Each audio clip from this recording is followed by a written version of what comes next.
A black maid feeding a billionaire's daughter with a spoon? The police officer's snarling voice froze the entire Kingsford restaurant. Right under the luxurious golden lights, Aisha Brown calmly held the spoon, facing pure contempt, while Margaret Hale stood speechless as her blind daughter asked, "Mom, why do they hate her?" That moment didn't just tear through the wall of prejudice, it triggered a turning point that shook the upper class to its core. Watch now to see how one small act could shift an entire fate. Kingsford was one of the most expensive restaurants in the city, where crystal lights cast their glow over every table covered in white cloth, where even the sound of cutlery touching porcelain had to stay gentle so as not to disturb the air of elegance. Most of the guests here were wealthy, used to being served in silence and seeing their reflections in spotless glassware. In that space, the presence of Aisha Brown was always a thorn in many eyes. She was the only black waitress, small in stature but with eyes that always shone steady and sharp. With every step she took, countless stares followed like cold blades, scanning, judging, hunting for something to look down on. Half-mocking whispers floated up now and then,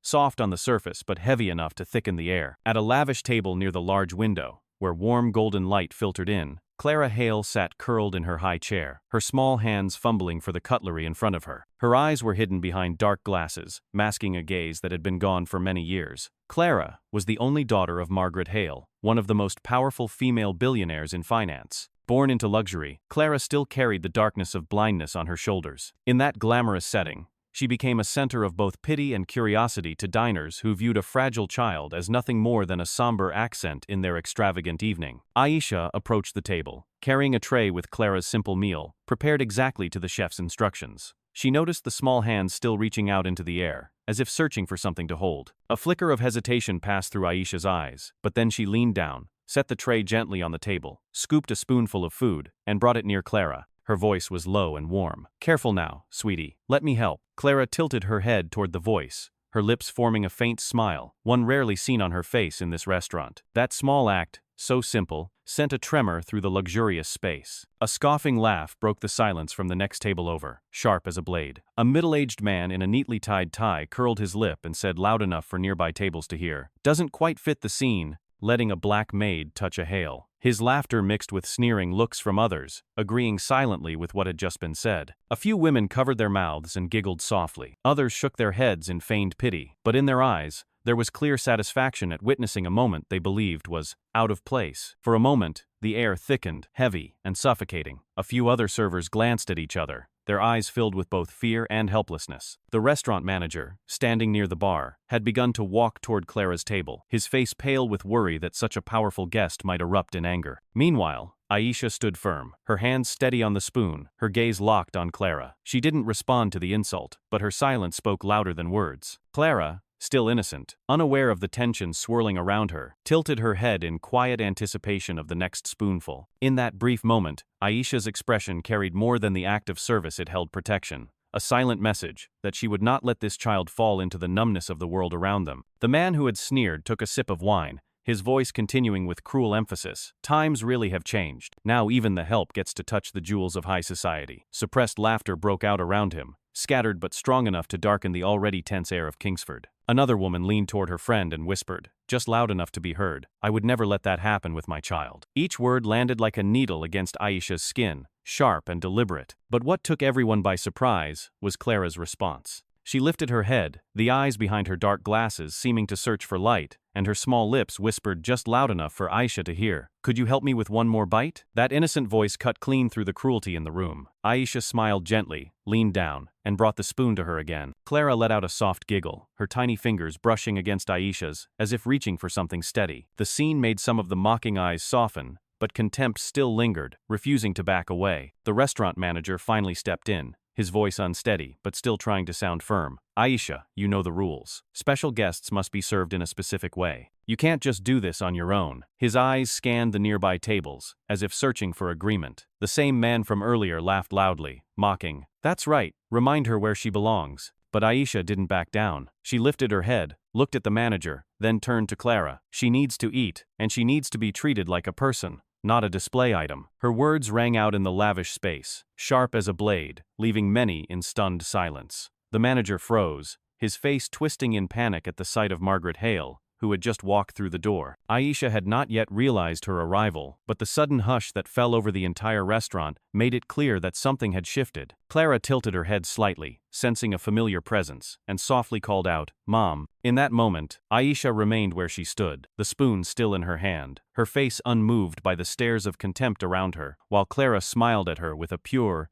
innocent expression that cut deep. That very second cracked the heavy atmosphere of Kingsford, a small fracture just wide enough for light to slip through, signaling that more intense conflict was on the way. The glass doors of Kingsford swung open, letting in a rush of cold air that carried with it an invisible jolt, freezing the elegant space into sudden silence. Margaret Hale entered. Her figure was tall, posture straight and proud, hair neatly pinned, face sharp enough that a single glance could make others lower their heads. Guests nearby immediately set down their wine glasses, the murmurs stopped, and one by one they rose to their feet as if by instinct, reacting to power, stepping into the room. Kingsford had always been a place where the elite came to be served, but when Margaret arrived, the room became a stage for her silent command. The restaurant manager rushed over with a tight, nervous smile, his voice trembling as he greeted her. But Margaret said nothing, her eyes cold as steel, sweeping the space, trying to read the tension in the air. And then she saw it. At the table near the window, where her daughter sat, Aisha Brown was still leaning in with a spoon in hand, gently feeding Clara. The sight struck Margaret in the chest, not because of the tenderness of the moment, but because it stirred something chaotic inside her. She froze.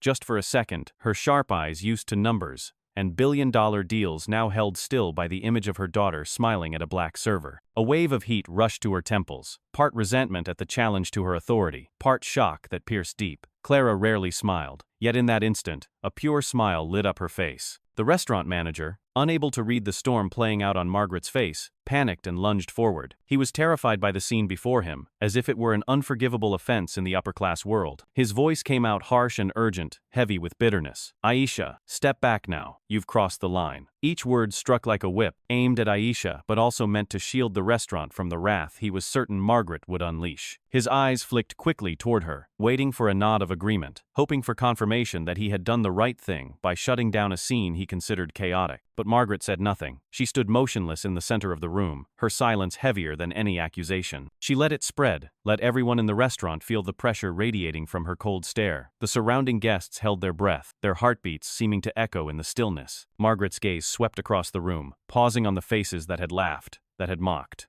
They lowered their eyes, the soft scrape of cutlery against plates, the only sound left to hide their discomfort. Finally, that gaze landed on Aisha. The young woman held her position, the spoon still in her hand, raised toward Clara. Her eyes lit up with a strange kind of brightness, completely unshaken. It was like a quiet declaration that she knew she was doing the right thing, even if the entire world turned against her. Margaret saw that calm and, for a brief moment, felt challenged right within her own domain, in the very place where she believed everything should follow the order she had set. Not a single word left Margaret's lips, yet even the smallest gestures from her were enough to let the entire room know a storm was forming. Clara kept smiling, unaware, tilting her head toward Aisha, her tiny hand brushing the woman's as if seeking reassurance. That innocence made the tension even more suffocating. Eyes shifted from Aisha to Margaret, as if waiting for the explosion everyone sensed was coming. But instead of erupting, Margaret quietly stepped closer to the table. The sound of her heels echoed against the polished tiles, each step like a drumbeat that made hearts race faster. She stopped directly in front of her daughter and Aisha, her shadow stretching over both of them. Aisha kept her head high, her gaze steady, the defiance in her eyes piercing straight through Margaret's pride. The restaurant manager swallowed hard, his hand frozen in midair, his voice trembling slightly. "Ma'am, I'll have her removed immediately." Margaret remained silent. She didn't look at the manager, her eyes still locked on Aisha, then slowly shifted to Clara. The little girl smiled freely, crumbs clinging to her mouth, unaware of the heavy stares surrounding her. For a moment,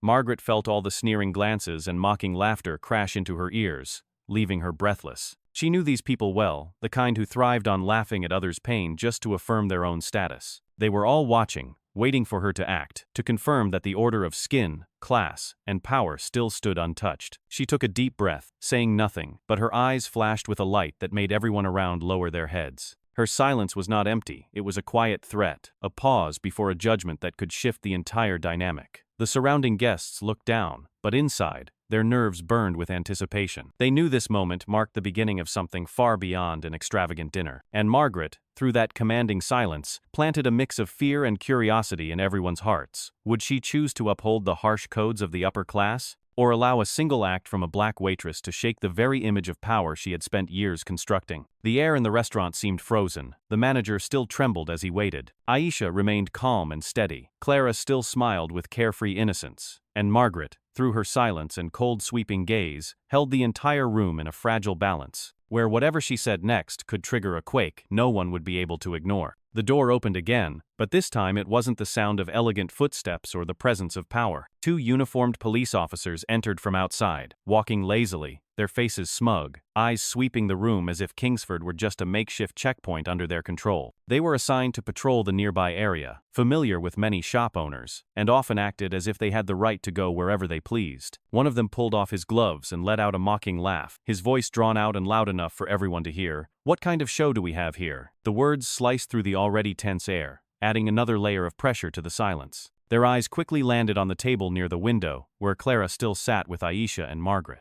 One of them jerked his chin up, smirking, then raised his voice even louder, as if performing for the whole restaurant. "Well, this is something. Margaret Hale letting a black waitress feed her daughter now, that's a play for the public." He burst out laughing, the sound echoing through the room. The other officer joined in, clapping sarcastically like he was watching some cheap act. Though the other guests didn't dare laugh aloud, some exchanged amused glances, a few covered their mouths, and others chuckled quietly to themselves. The ridicule spread like poison, tearing apart the last remnants of calm. Margaret stood tall, unmoving, her face growing colder. She was used to prying eyes and whispers behind her back, but such open mockery in front of her daughter was harder to swallow. Clara, still not fully grasping the meaning behind the words, tilted her head, seeking the familiar sound of Aisha's voice. The little girl reached forward, but her hands met only air, prompting Aisha to quickly guide the spoon closer so Clara could feel her presence. That small gesture made the officers laugh even louder. "Look at that, she's playing sweet," one of them sneered, voice dripping with contempt. "Think she's her mother or something? Or is Mrs. Hale out of servants now and scraping the bottom?" He emphasized every word, each one stabbing into the thickening air. The laughter spilled into nearby tables, from guests who had disapproved of Aisha's presence from the start, now finding a reason to gloat. The atmosphere turned heavy, contempt hanging in the air like toxic smoke curling around them all. Meanwhile, Aisha gripped the spoon tightly in her hand. Her fingertips turned pale from the pressure, but the spoon didn't tremble. She took a deep breath, holding back the voice rising inside her. Every insult, every look of disdain was familiar to her, but the fact that they were now aimed at Clara made her blood burn like fire. Still, Aisha knew she couldn't let herself lose control, because one wrong move, and everything would fall on her, giving those people even more reason to crush the fragile dignity she had worked so hard to protect. Margaret looked at the two officers, her gaze sharp as a blade, but she remained silent. That silence only deepened the tension, as if the entire room were holding its breath, waiting to see who would fire the first shot. Clara, in the innocence of a blind child, kept smiling as Aisha whispered encouragement, unaware of the storm building around her. Some guests tried to act preoccupied with their plates, but it was clear they couldn't look away from the unfolding scene, their curiosity laced with cruelty, forming a silence that was hard to bear. One of the officers stepped closer, his voice low but still loud enough for all to hear. "There's an unspoken rule around here. People like you carry trays, not spoons to feed the rich. Who do you think you are?" The words hit Aisha directly, but her eyes stayed fixed on Clara. In that moment, something flickered in Margaret's gaze, something strange, as if she were witnessing a quiet war that no outsider could fully understand. Aisha drew another deep breath to keep her anger down. She didn't reply, just brought the spoon to Clara's lips so the child could continue her meal. That gesture, to many in the room, looked like a slap to the pride of those mocking her. The steadiness in Aisha's action made the air even tighter, like a wire pulled to its limit, waiting for the slightest flick to snap. The mocking laughter continued to spread, each sound dull and sharp like a blunt knife against skin. But within that noise, something was starting to shift. A few guests' expressions began to change. Some looked at Clara with a glimmer of sympathy. Others glanced toward Margaret, quietly wondering what she would do. Everyone understood that the arrival of the two officers wasn't just an interruption. It was a test of Margaret's authority and Aisha's dignity. In the thick air, time seemed to stand still. Aisha held the spoon firmly, lips pressed shut to hold back the storm inside her. The two officers stood their ground, eyes hard, voices cruel, feeding off the feeling of pushing someone down. And Margaret, with her cold, watchful eyes, became the center of everyone's anticipation. Would she remain silent, letting the ruthless order persist, or would she speak, unleashing the storm that no one could stop? A heavy silence fell like an iron curtain, then shattered as one of the two officers stepped toward the table, eyes flashing with bitter satisfaction. He lunged forward, yanked the spoon from Aisha's hand with a rough motion. The sound of metal clanged sharply as the spoon hit the table, food scattering across the surface. The entire room jolted. Diners flinched, a few gasped, but no one spoke. A twisted grin spread across his face as he leaned in close, his voice tight and deliberate, each word meant to grind her down. Your job is to scrub floors, not touch a rich girl's mouth. The words cut like a blade meant to humiliate, to reinforce a cruel order he believed was unchangeable. Every eye turned to Aisha. Some nodded, maybe in agreement, maybe from fear of the power behind the uniform. But right at the center of the scorn, Aisha stayed still, breath quick in her chest, hand empty from the spoon that had been ripped away, yet her gaze did not waver. Clara began to tremble, her tiny hands reaching into the air, unable to find the familiar object. She called out softly, voice shaking, "Miss Aisha." The sound of it pierced Aisha's chest,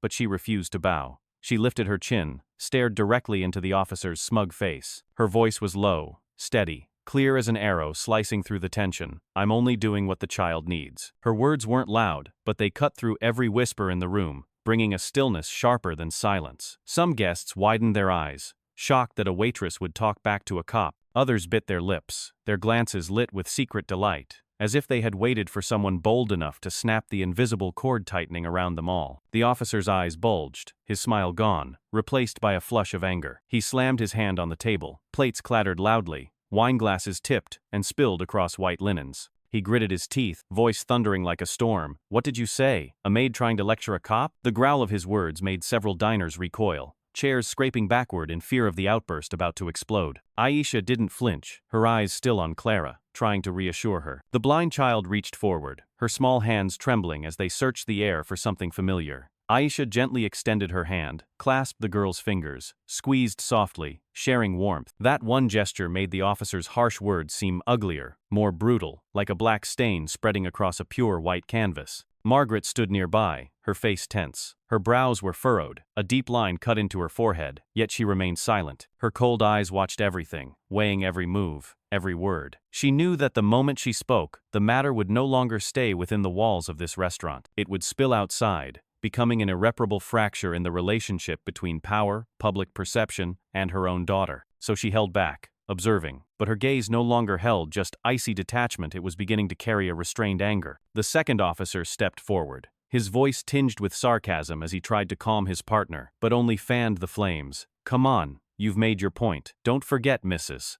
Hale is here, unless you want to lose your job." But behind the words was the same contempt for Aisha, as if her very presence wasn't even worth debating. He glanced quickly at Margaret, then back at Aisha, smirking. "Don't think she's going to protect you. You're nothing."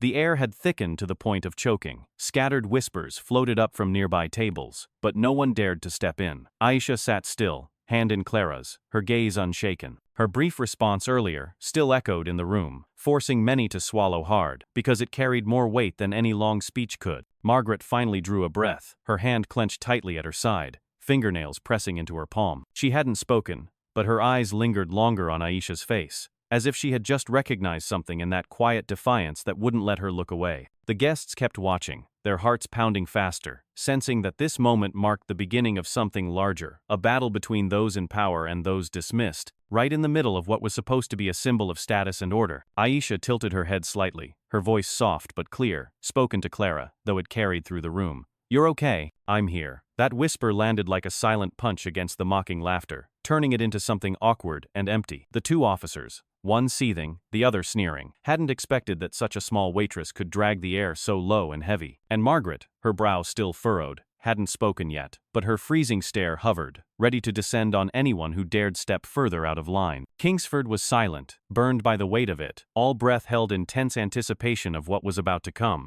The heavy room suddenly trembled, as if the last thread had been stretched to the point of snapping. The taller officer, his face flushed red with unspent rage, suddenly shouted, his voice cutting through the thick air like a whip. "People like you don't belong here, you'll be swept out one day." His words were more than just bitter. They carried the foul stench of abused power, of the belief that skin color could determine human worth. The violent sound bounced off the walls, echoed through the crystal glasses, making it impossible for anyone to pretend they hadn't heard. Clara flinched, her tiny hands trembling as her spoon fell to the table, the soft clink slicing through the already fractured silence. Her blind eyes darted behind dark glasses, panicked, searching for something to hold on to. Her mouth opened, but no words came out. She sat frozen, lips quivering, her small shoulders curling inward. The world around her seemed to collapse in a wave of confusion, and the child became a living witness to the cruelty humans could inflict with just one sentence. Aisha quietly leaned down, her hand gently touching Clara's, passing a soft warmth to calm her fear. Her voice wasn't loud,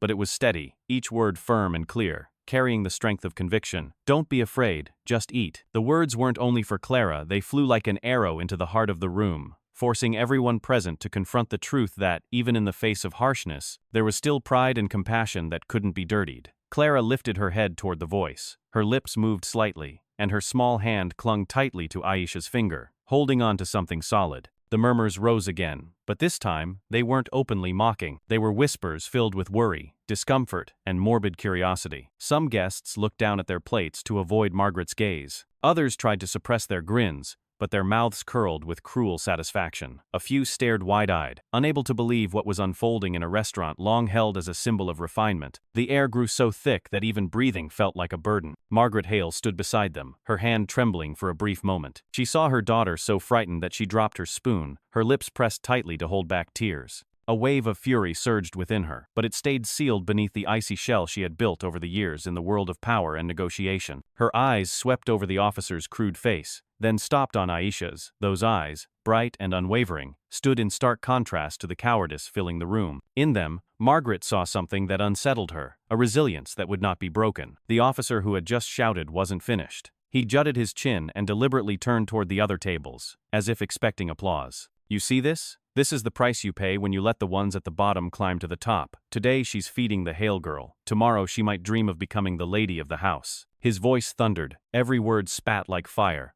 both mocking and demeaning, setting the already heavy atmosphere ablaze. A few guests near him stifled laughter, others frowned, but no one dared speak up. Aisha didn't respond. She simply bent down, picked up the fallen spoon, and placed it gently back in front of Clara. The gesture was so calm that all the insults suddenly felt hollow, like screams lost to the desert wind. Yet, it was that very calmness that poured oil onto the fire, fueling the fury of the man standing over her. He clenched his jaw, slammed his hand on the table, and spilled red wine across the pristine white cloth. The witnesses swallowed hard. Some sipped their wine too quickly, hiding their unease. Someone whispered, "This is going to turn into a scandal," while another muttered, "Mrs. Hale will handle it, just wait and see." Each comment, thrown out carelessly, added more flame to the growing blaze, turning the room into a pressure cooker about to explode. Clara, sitting at the eye of the storm, held tightly to Aisha's hand, her lips trembling as she whispered something only Aisha could hear. "I'm scared." Aisha leaned in, her voice soft but firm. "I'm here.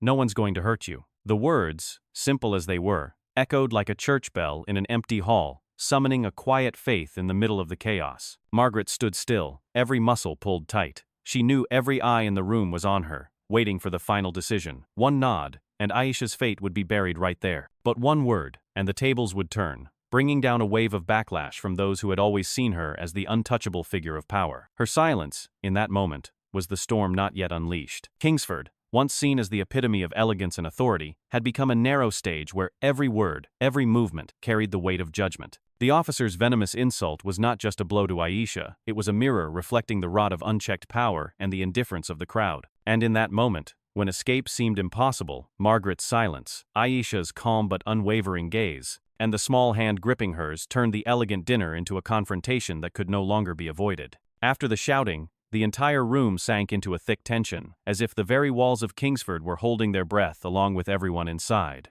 The officer who had just hurled the insult still wasn't satisfied. He snapped toward the restaurant manager, eyes blazing, voice booming through the space. "Fire the girl, now." The command was sharp, packed with venom, landing like a hammer blow, allowing no hesitation. Every gaze in the room immediately turned to the manager, whose face had gone pale, sweat beading on his temples. He had long prided himself on keeping Kingsford running smoothly, but never before had he been backed into a corner like this, forced to sacrifice an employee in front of the restaurant's most powerful guest. The manager took a breath, both hands trembling slightly as he held them in front of his body, trying to appear composed. He glanced at Aisha, then quickly looked away from her calm gaze, as if it were fire. His mind was locked on Kingsford's reputation, on the rumors that would explode if this wasn't resolved instantly. But just as he opened his mouth, voice still stuck in his dry throat, his eyes met Margaret's. She stood tall, unmoving like a statue, yet her presence outweighed any spoken word. The manager swallowed hard, his throat tightening, eyes flicking back and forth between the officer's open threat and the quiet authority of the woman who even the financial world feared.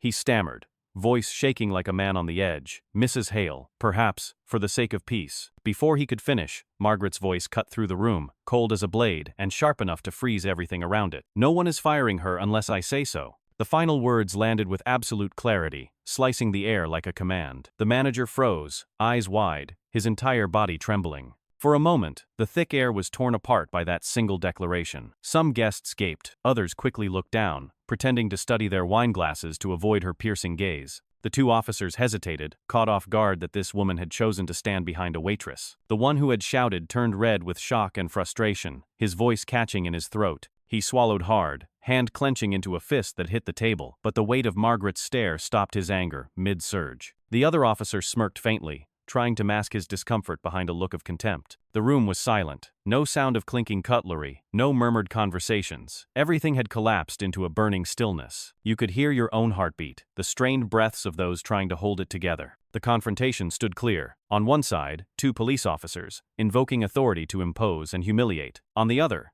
Margaret, a billionaire whose mere presence could shake the elite. And in the middle of that storm, Aisha stood steady, her eyes soft on Clara, her hand still holding the little girl's, as if beyond the crashing waves of power, there was still a quiet shore to hold on to. Clara listened to everything. Though her blind eyes couldn't see, her ears took in every sound like a blade. She gripped Aisha's finger tighter, afraid that if she let go, the darkness around her would swallow her whole. And that innocent trembling, to Margaret, felt like a flame dropped into the deepest part of her chest. She saw her daughter clutching the hand of someone society placed at the bottom, and she heard the challenge in the voices of men sworn to uphold order, yet now tearing apart the fragile peace. The manager stood frozen, sweat rolling down his face, his mouth half open but unable to form another word. He understood perfectly well that, in this room, Margaret's voice carried the weight of stone, and any other command would become a mockery to the elite watching closely. The entire space of Kingsford felt locked in ice, and everyone knew this wasn't just a clash during a dinner, it was the beginning of a storm that would take more than just a spoon from someone's hand.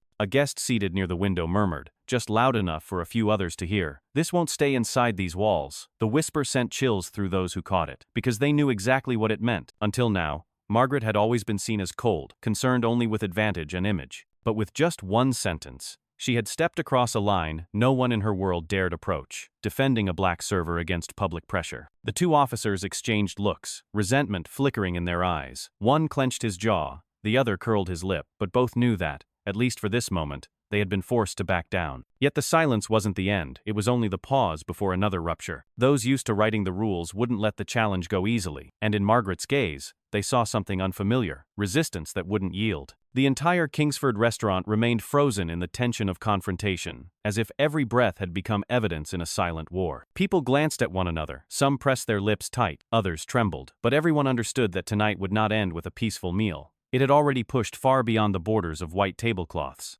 It had become a battle of dignity, of skin color, and of power being challenged at the heart of high society. Kingsford remained wrapped in tense silence, as if bound by an invisible rope. Every guest, employee, and official was waiting for Margaret Hale's next move. She stood firm, her eyes cold, but deep inside her, memories stirred that even she couldn't stop. When her gaze met Aisha's, something strange happened. In that instant, Aisha was no longer just a black waitress, being humiliated in public. She became a reflection of Margaret herself at 13, thin and trembling in the damp kitchen of the mansion where her mother once worked. Childhood memories of poverty, long buried beneath layers of luxury and power, suddenly surged back, striking straight into her chest. Margaret saw herself in the past, small hands shaking as she carried a tea tray, walking slowly through the parlor where wealthy guests laughed and chatted. They looked at her like a shadow, never really acknowledging the presence of that poor girl. She remembered vividly the time she dropped the silver tray. The sharp crash echoed across the room. Silence fell, followed by cruel laughter. "This girl doesn't even know her place," someone had said. Her cheeks burned, her eyes blurred with shame.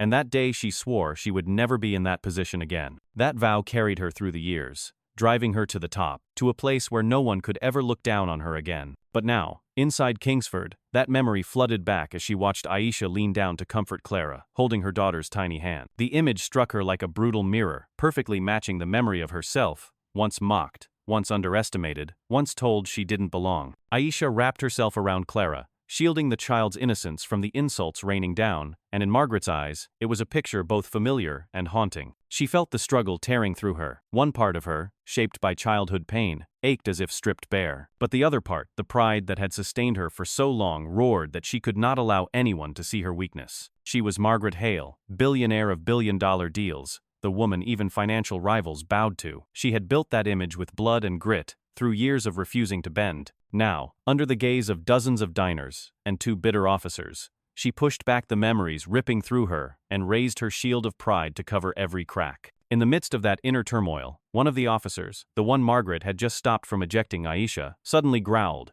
his voice rough and metallic, like steel scraping against a wall. Even Mrs. Hale should be ashamed of this scene. The words weren't just meant to humiliate Aisha, they were a direct strike at Margaret's pride. They carried a challenge, forcing her to choose, either align with the officers to preserve her cold, commanding image before the upper class, or continue to stand by Aisha, which meant allowing others to believe she had been dragged down by a black waitress. The entire room froze, holding its breath in anticipation. A few guests exchanged glances, their eyes filled with a mix of curiosity and cruel delight. They were waiting for Margaret to act, expecting the Iron Woman they knew, the one who would sacrifice anyone to maintain her untouchable reputation. But in that moment, Margaret didn't respond immediately. She stood still, her gaze drifting toward Clara, lips parting as if to speak, then sealing again. Behind her daughter's dark glasses, blind eyes turned toward Aisha's gentle voice, finding safety in the woman's steady hand. That image, layered over Margaret's own memory of being shamed as a child, drew her into a silence deeper than any she had known. She understood clearly her next words would determine everything. If she agreed with the officers, Aisha would be removed, and the restaurant would return to its familiar order. But Clara would lose the hand that had brought her the rarest of smiles after months spent in darkness. And more than that, deep down, Margaret knew she would be betraying herself, the poor girl she once was,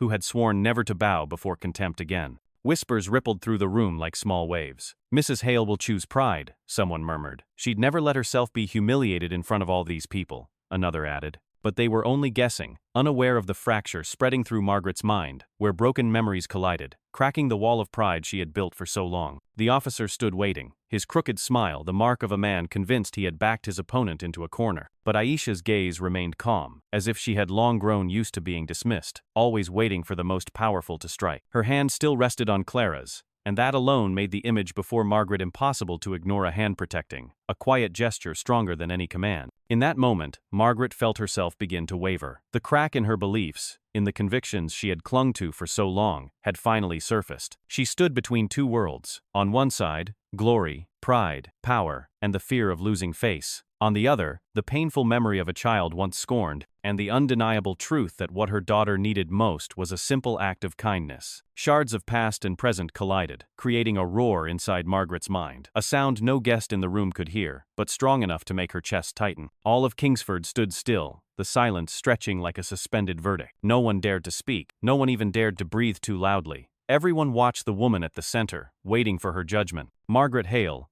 her eyes flickering beneath the weight of an inner storm, was now face to face with the first fracture in the ironclad mindset she had spent a lifetime building. And everyone understood that once such a crack had formed, nothing could conceal the truth slowly breaking through. The air inside Kingsford had thickened, as if all the anger, tension, and pride were pressing against each other in a room with no escape. The 2 officers still stood waiting, their faces etched with challenge, eyes mocking as if eager to watch Margaret bury the waitress herself. Aisha remained quiet, her hand still wrapped around Clara's, her breathing steady but her eyes bright, as if trying to shield the entire world from the little girl beside her. Margaret stood frozen, her face tense, lips pressed tightly together, her inner world splintering. Everyone was waiting for her judgment until, suddenly, Clara's clear and innocent voice rang out, slow and direct, piercing through the heart of the standoff. "Mom, why do they hate her?" That pure voice echoed across the room, not loud, but clear enough for every single person to hear. The whispers, the soft clinks of cutlery, the sharp breaths all vanished. A restaurant once filled with quiet music and polite conversation became a still, hollow space. Every gaze, as if pulled by an invisible force, turned to Margaret,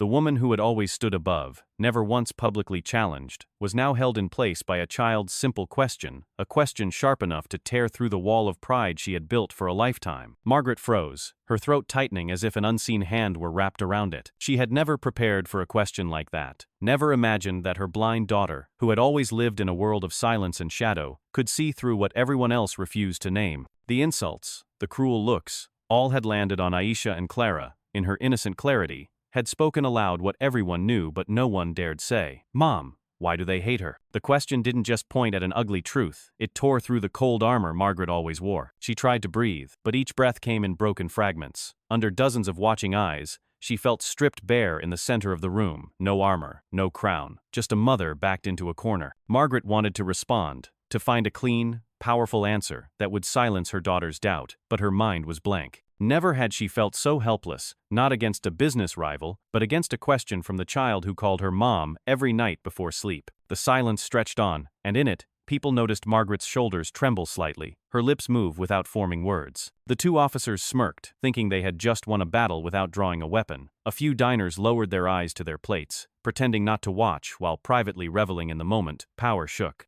And just as that silence threatened to crush everything in the room, Aisha bowed her head slightly, a soft but steady smile forming on her lips. She leaned toward Clara, her voice just loud enough for the girl to hear, but clear enough for the whole room to feel it. It's okay, as long as you enjoy your meal. The words weren't loud, but their power surpassed every shout that had come before. They slipped into the cracks of tension like a stream of clear water, not enough to erase the hatred, but enough to expose how small and pitiful the insults truly were. Aisha didn't argue, didn't fight back. She simply poured all her gentleness into protecting the child, as if nothing mattered more in the world than Clara being able to finish her meal in peace. Clara smiled faintly, her tiny hand tightening around Aisha's, the fear from moments ago fading away. In that quiet smile, Margaret saw what she had been blind to for so long. Her daughter didn't need grand speeches of defense, nor the towering walls of power she had built to surround her. She needed a gentle hand, a voice that could soothe pain, someone willing to face contempt so that she wouldn't feel alone. The diners in the room, many of whom had been waiting for a display of dominance,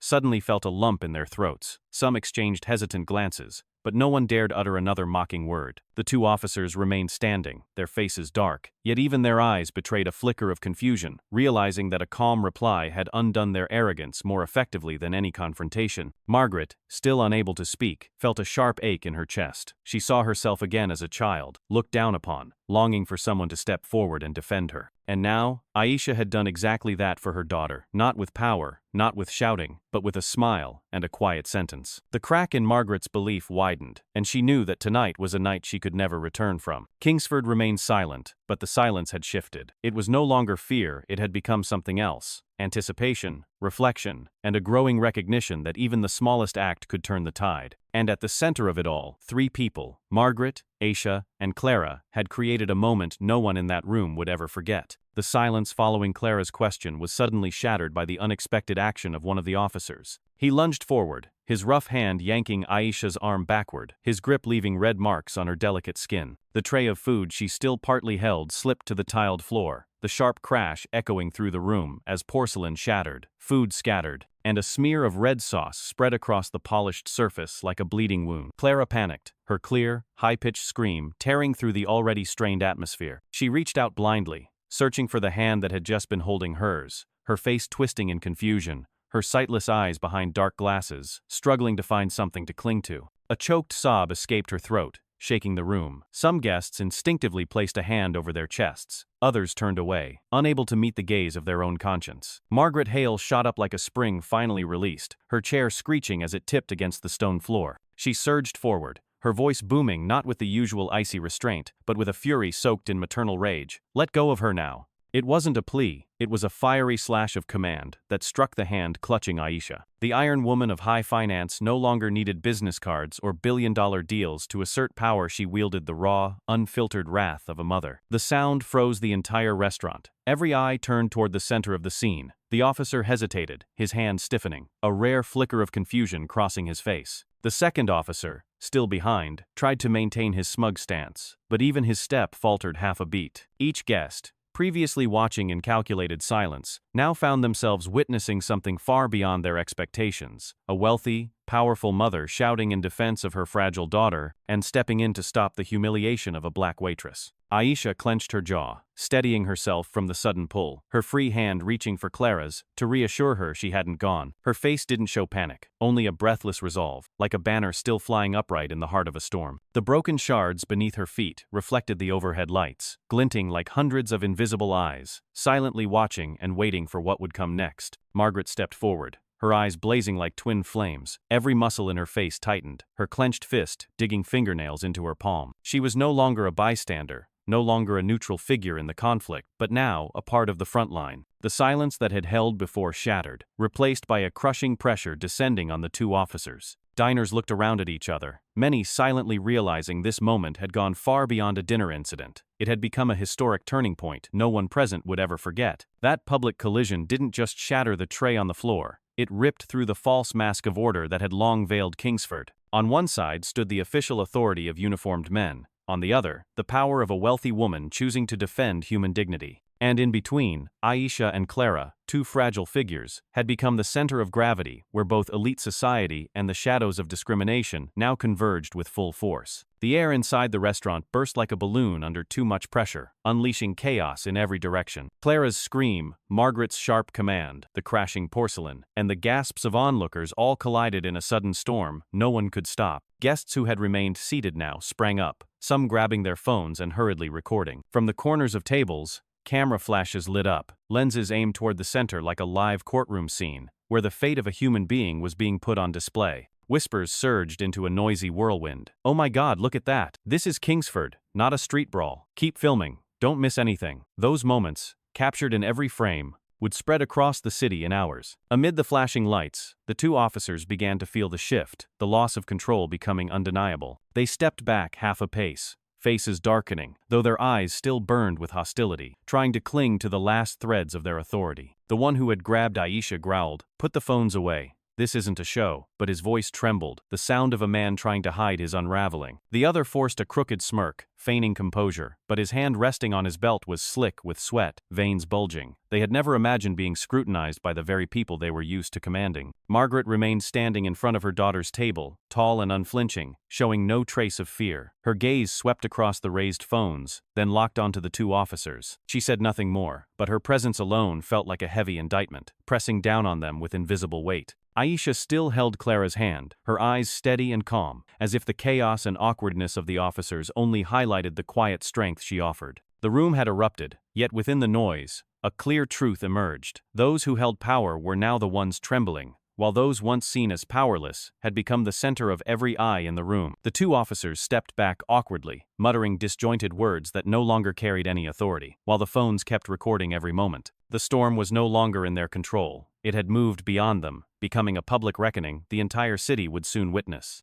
After all the chaos, Margaret no longer stayed silent. She stepped forward. Her voice rang out clearly, each word delivered with the weight of a verdict. "She is my daughter's friend, not her servant." The words fell like lightning, silencing every sound in the restaurant. For a moment, no one could believe that the woman once considered the coldest and most exacting in the upper class had openly acknowledged an equal bond between her daughter and a black waitress. The declaration not only shattered the fragile order of Kingsford, but also cracked the very wall of pride maintained by those who thrived on class distinction. Whispers exploded into a roar, rising from one table and quickly spreading throughout the room. "Did Mrs. Hale just say that? A friend of her daughter? This has never happened before." The comments collided like waves, shaking the already tense atmosphere. Diners with phones typed frantically, some recording while quietly messaging friends outside, others sneaking phone calls with urgent voices. "Hot news at Kingsford. Get here if you want to see it." Meanwhile, outside, reporters who regularly hovered near the area sensed something was off. From the first social media leaks, they rushed over. Cameras and long lenses began to appear beyond the glass doors, flashes blinking inside like wolves drawn to the scent of blood. The restaurant manager turned pale, knowing Kingsford's long-held elegance would not survive this night, but by now, nothing could be stopped. The two officers, once aggressive, now fidgeted with visible unease. One glared, trying to hold composure, but his movements betrayed his discomfort. The other stepped back, eyes darting around, as if looking for an escape route from the growing sea of lenses. They knew that Margaret's words were more than defiance. They were a direct strike against the arrogance they had always relied upon. Aisha stood still, eyes wide, as if struggling to believe what had just been said. Her hand tightened around Clara's, and she felt the small girl's trembling slowly ease. In that moment, Aisha's eyes glowed with emotion, but she didn't need to speak. Everything had already been said for her in the declaration that now echoed through the room. Margaret remained standing tall, regal like a pillar in the storm. She knew her words would not be easily forgiven by those in her social sphere, and would be picked apart by the press, but she would not take them back. Instead, her gaze locked onto the two officers, making them flinch not through weapons or official titles, but with the unwavering resolve of a woman who was no longer afraid of anything. Across the room, the murmurs kept rising, blending with the notification chimes from guests' phones. The news from inside had escaped the four walls, spreading into the street, and now the reporters outside were only waiting for the door to open to rush in. The restaurant, once a sanctuary for the elite, had become the eye of a media storm. And it all began with a single defining declaration, the sentence that shifted the entire balance for Margaret Hale. Aisha went still for a moment, her hand still holding Clara's, and her eyes slowly lifted to meet Margaret's. Gone was the hesitance of their previous encounters. Her gaze now carried astonishment, gratitude, and beneath it all, a quiet strength, like a flame kept alive through years of endurance. Margaret met that gaze, and in that brief instant, it was as if an invisible thread tightened between them, binding two worlds once divided by an ocean of status and power. Aisha's eyes were clear, not pleading, not meek, but proud, while Margaret's, usually cold as ice, showed a crack just enough to reflect a light she hadn't expected. In that gaze, the whispers around the room faded, the cameras no longer mattered, and there were only two women looking at each other. One, the emblem of power, the other, the embodiment of resilience. Margaret felt the weight of Aisha's challenge, not defiant but noble, compelling her to ask herself where she truly stood. In Aisha's eyes, she saw again the shame and fear of her own childhood, but also the purity with which Aisha still held Clara, and deep down, she knew her own words were not just a momentary reaction, but a turning point written by fate. Clara sat between them, her tiny hands shifting slightly, sensing the warmth from Aisha and the uneven breathing of her mother. Though she couldn't see, she had become an invisible bridge between them, allowing their eyes to meet and reach into the deepest corners of their souls. Margaret could hear her own heartbeat pounding, louder than in any business deal she had ever faced. For Aisha, this moment was recognition not spoken, but understood that she no longer stood alone in the storm. The entire restaurant, every person, was watching, but what was unfolding no longer belonged to them. It had become a silent conversation between two gazes, a dialogue that needed no words, yet carried more weight than any shouting ever could. And then, in that silence, something shifted, as if a giant wheel of fate had begun to turn. Destiny veered off course. Aisha, once the scorned, the pushed aside, had stepped into Margaret's orbit, and Margaret herself, with her declaration, had unknowingly become an ally. That shift did not stay within the room. It seeped into every frame being recorded, into every line waiting to appear on the news. The crowd outside was ready to surge in, and once the footage spread, the entire city would know that Margaret Hale had publicly stood beside a black waitress. The moment their eyes met had become a symbol, the beginning of a greater change, and no one could stop its momentum now. The next morning, while public outrage was still erupting across news outlets and social media with clips from Kingsford, Aisha received a short message from the restaurant manager. In just a few lines, he informed her that she was suspended from work until further notice. The reason was stated simply as causing disruption and affecting the image of clientele. Holding the phone in her hand, Aisha felt hollow. She wasn't surprised this was bound to happen after everything that had exploded the night before, but it still stung. Her job at Kingsford was her main source of income. Though the pay was meager, it helped cover rent for her rundown apartment and buy medicine for her hospitalized mother. Yet, even in the moment of being pushed aside, Aisha didn't allow herself to collapse. She folded the suspension notice, set it aside, and returned to the small wooden table to write a few lines in her old notebook, where she often recorded stories about justice and belief, as a way to remind herself not to give up. In the late afternoon, when the last light of day filtered through the dusty glass window of her third-floor apartment, Aisha heard a knock at the door. Her place was the outskirts of the Bronx, where peeling walls and musty-smelling hallways were the norm. Visitors were rare, since most people in the building were busy surviving, each keeping their doors shut, as if to block out the world. Aisha stepped out, still holding the dish towel, her eyes widening in disbelief when she saw Margaret Hale standing at the threshold. The image before her was nothing like the commanding figure from the night before. Margaret wore simpler clothes, but the chill in her eyes remained. She glanced down the narrow hallway, where a few shadows flickered and disappeared behind rusted metal doors, then turned back to Aisha. "I need to speak with you," she said, her voice low, not booming as usual, but firm enough to demand attention. Aisha hesitated, her hand gripping the doorframe, half inclined to refuse, half unable to believe someone like Margaret had come here herself. "Are you here to blame me? I caused trouble for your restaurant and the whole city," Aisha said, not bitter, but guarded. Margaret didn't answer right away. She looked deep into Aisha's eyes, then raised an eyebrow slightly. "Are you going to let me in?" Aisha's apartment was modest, with an old wooden table, a yellowing desk lamp, and a short bookshelf filled with scattered papers. Margaret stepped inside, her gaze pausing on the faded family photos on the shelf, then sweeping past the neatly made bed by the window. The contrast between this place and her own luxurious mansion made the air feel heavier. Aisha poured a glass of water and set it on the table, her hand trembling slightly from exhaustion and the presence of such an unexpected guest. Margaret sat down, her sharp gaze gradually softening, and she spoke slowly. "I didn't come here to place blame. I came because I want to understand you." Her words made Aisha pause. Until now, no one from the upper class had ever cared to understand someone like her. They only cared about control or elimination. "You want to understand what? Why didn't I stay quiet when insulted? Or why I held your daughter's hand instead of bowing my head?" Aisha asked, her voice edged with challenge. Margaret looked straight at her, something in her eyes revealing inner conflict. "Last night, when I saw Clara holding your hand, I remembered myself years ago. I was also looked down on, but I chose silence to climb to the top. You chose to resist." Aisha let out a faint laugh, not of amusement, but of bitter irony. "Silence got you everything you have now. But if I stayed silent, your daughter would have sat there in fear, and the insults would never end. I couldn't." Their conversation fell into a brief silence. The ticking of the wall clock echoed dry and steady. Margaret turned the glass of water in her hands, her gaze landing on a framed photo of a young girl, about 10 years old, her face resembling Aisha's. She asked softly, "Who's this?" Aisha answered quietly, her voice catching, "My sister. She passed away years ago, also after a run-in with the police. That's when I learned silence never protects anyone." Margaret inhaled deeply, her hand tightening on her lap. In that moment, she understood why Aisha's eyes always held a fire, and she realized there were more similarities between them than she had ever imagined. This visit to a shabby apartment wasn't about curiosity, it was a turning point, forcing Margaret to confront a piece of her own past she had long buried. The secret meeting ended without any agreement, but both women knew an invisible thread now bound them. When Margaret stepped out, her shadow stretched long beneath the dim streetlight, while Aisha remained standing in the room, her hand clenched around the suspension notice. In the midst of loss and uncertainty,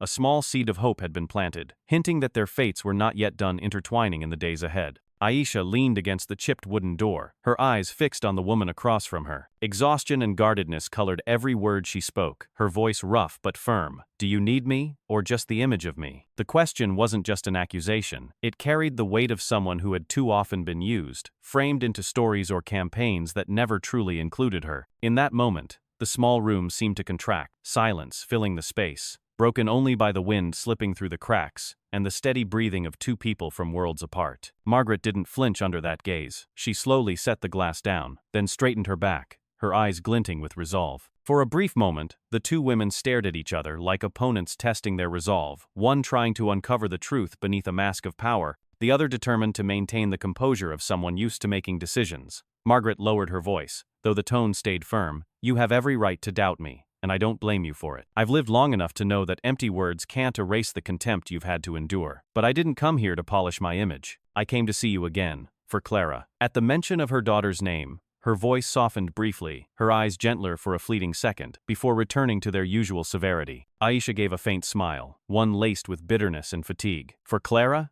She's a sweet girl, but you're Margaret Hale. I know people like you don't come to run down apartments out of sympathy. You have lawyers, a dozen ways to protect your reputation, but you chose to knock on my door. So, what am I supposed to believe?" The question landed like a blade, slicing into the sincerity of the woman sitting across from her. Margaret didn't respond immediately. She reached into her coat pocket and pulled out a white embossed business card, the sharp edges catching the dim yellow light of the room. She placed it on the worn wooden table, tapped it with her finger, then looked up and said clearly, "Come see me tomorrow." No explanation. No promises, just a short command filled with layered meaning. Aisha looked at the card, Margaret Hale's name and office address clearly printed beneath the light. Conflict surged within her, equal parts curiosity and resistance toward the powerful woman trying to pull her in. The room grew heavier. Margaret stood, adjusted her coat, still carrying the air of authority she always wore. Before turning to leave, she glanced back at Aisha, her gaze a mix of pride and expectation. The door closed, leaving behind the faint trace of perfume, unlike the usual mustiness of the apartment. Aisha sat still, her fingers brushing the card's edge, its cold surface seeping into her skin. "Come see me tomorrow," the words echoed, both a challenge and an invitation to something she couldn't yet define. Outside, the streetlight spilled through the old glass window as Margaret's figure disappeared into the night, leaving behind an unspoken void. Aisha leaned back in her chair, eyes half closed, thinking of Clara, of Margaret's unwavering stare, and of the choice waiting for her at daybreak. The question, "Do you need me, or just the image of me?" remained unanswered, but the card lay still on the table like a summons she couldn't ignore, drawing her toward a turning point fate had already set in motion. The night passed in restless silence for Aisha, the words on the business card glowing faintly under the weak lamplight. She turned from side to side, her mind spinning with the question of whether she was being pulled into some power game. What had happened at Kingsford was enough to stir public outrage, and she understood the force of the media when videos spread like wildfire. If she walked into Margaret's office tomorrow, would she become a prop in a polished PR campaign, where the wealthy woman needed only one well-framed image to soften the backlash?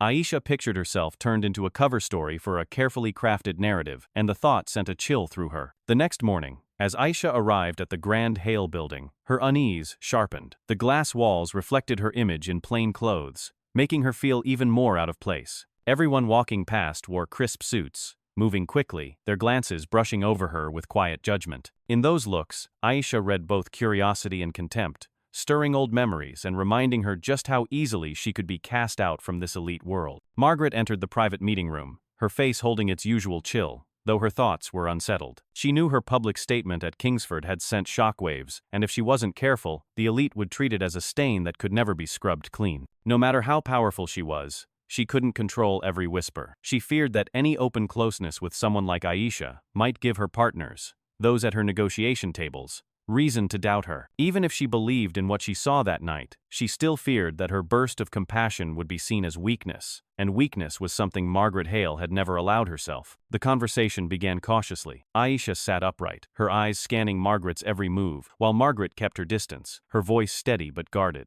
"I don't want to use you as a prop," Margaret said, "but I need your presence for something more long-term." Aisha gave a dry smile. "Your plan, not mine. I've seen too many people patch up their cracks with someone else's broken pieces. I won't be one of them." Margaret slowly leaned back, her gaze sharp enough to cut through the doubt. "And I, Aisha, don't want the entire elite to think I've lost my mind. But last night, when Clara asked me a question, I couldn't answer her. You did. That means I need you not for decoration, but to help me see what I never dared to face."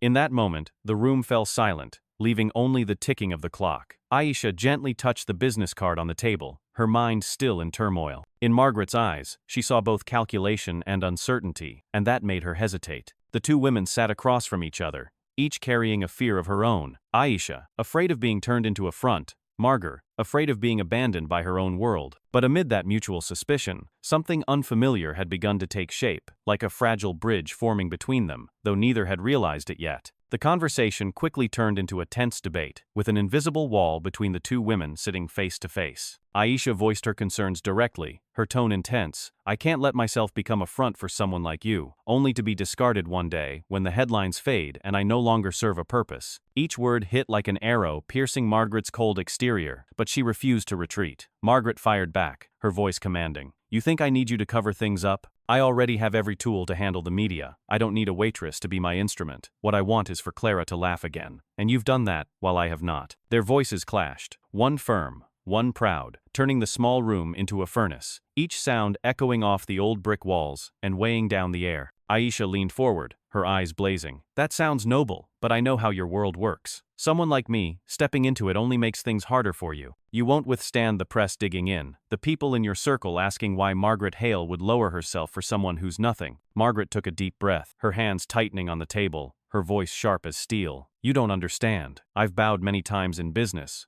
but this time I refuse to lose to myself. If I turn my back on you, I'll be teaching Clara that pride matters more than dignity, and I can't do that." Both stood their ground, neither yielding, their voices overlapping, at times clipped and deliberate, at times raised in a struggle to overpower the other. Just when it seemed the argument might go on forever, a soft voice rose from the doorway, prompting both women to turn. Clara had arrived without either of them noticing, standing by the doorframe, her small hands feeling along the wall for balance, her innocent face tilted slightly toward the sound. She spoke not loudly, but just enough to stop every heated word. "Mom, Miss Aisha, You both make me feel safe, so why are you fighting? That innocent question poured over the flames like cool water. Aisha froze, her lips pressed tightly together, while Margaret stood still for a moment, a rare flicker of uncertainty in her eyes. Clara slowly stepped into the room, her tiny hands reaching out until she found an empty chair. As she sat down, she took Aisha's hand on one side and reached for Margaret's on the other, then placed them together and smiled softly. If you both want what's best for me,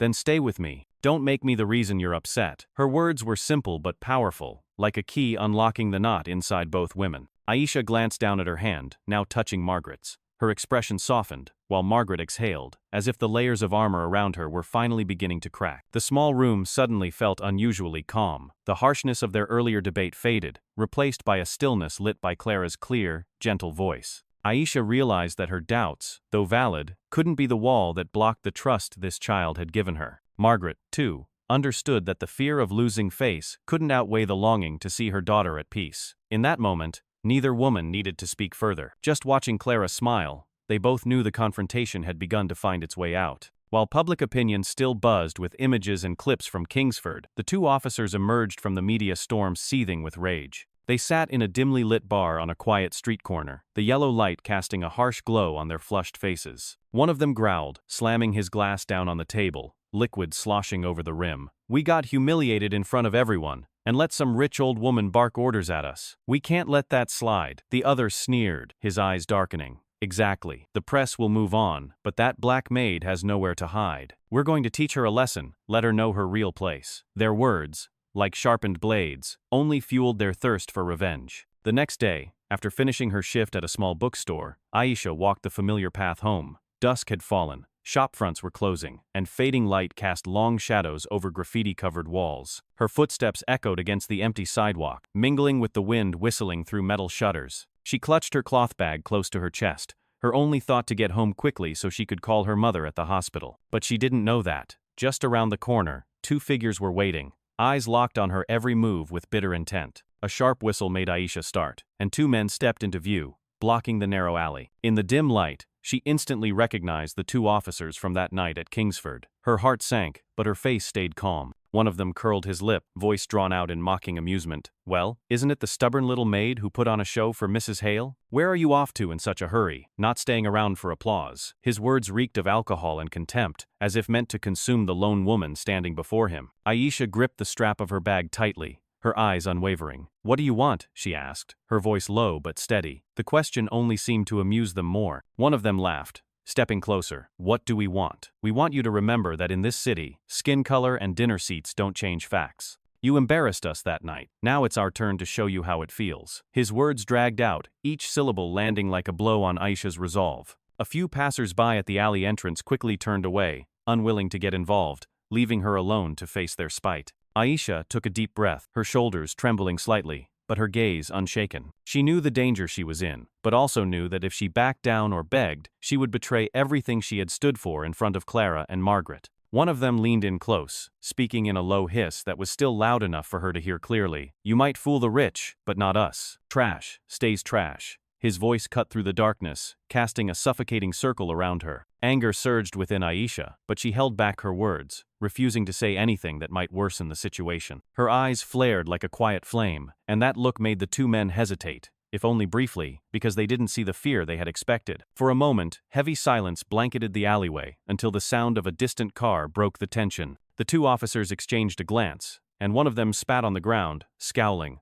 "We'll meet again." They turned and walked away, leaving Aisha alone on the deserted street, her breath ragged, her hand clenched so tightly around her bag strap that it ached. In that moment, Aisha understood this wasn't just personal. The insults and hate were the shadow of an entire system she had brushed up against, but her determined gaze only grew brighter, because deep inside, Aisha knew she was no longer alone. Clara and even Margaret had, in some way, become part of this story now, and the truth wouldn't be easily buried beneath threats whispered in the dark. One of the men stepped closer, his voice dropping but still cutting through the narrow alley like a cold blade against her ear. "No, Mrs. Hale to protect you this time." His words dripped with cruel satisfaction, a reminder that the world had never been fair to those without power. He tilted his head, eyes flashing with menace, while the other let out a dry, brittle laugh that echoed in the dark, thickening the air. They wanted to see fear in her eyes, to witness the moment she looked down, but what they saw was the exact opposite. Aisha stayed upright, her thin shoulders steady. Her eyes, lit beneath the dim street lamp, shone with a strength the men hadn't anticipated. She didn't answer with harsh words, letting her gaze stand as a silent protest, a barrier against the aggression pressing in. That quiet defiance made them falter, unaccustomed to resistance,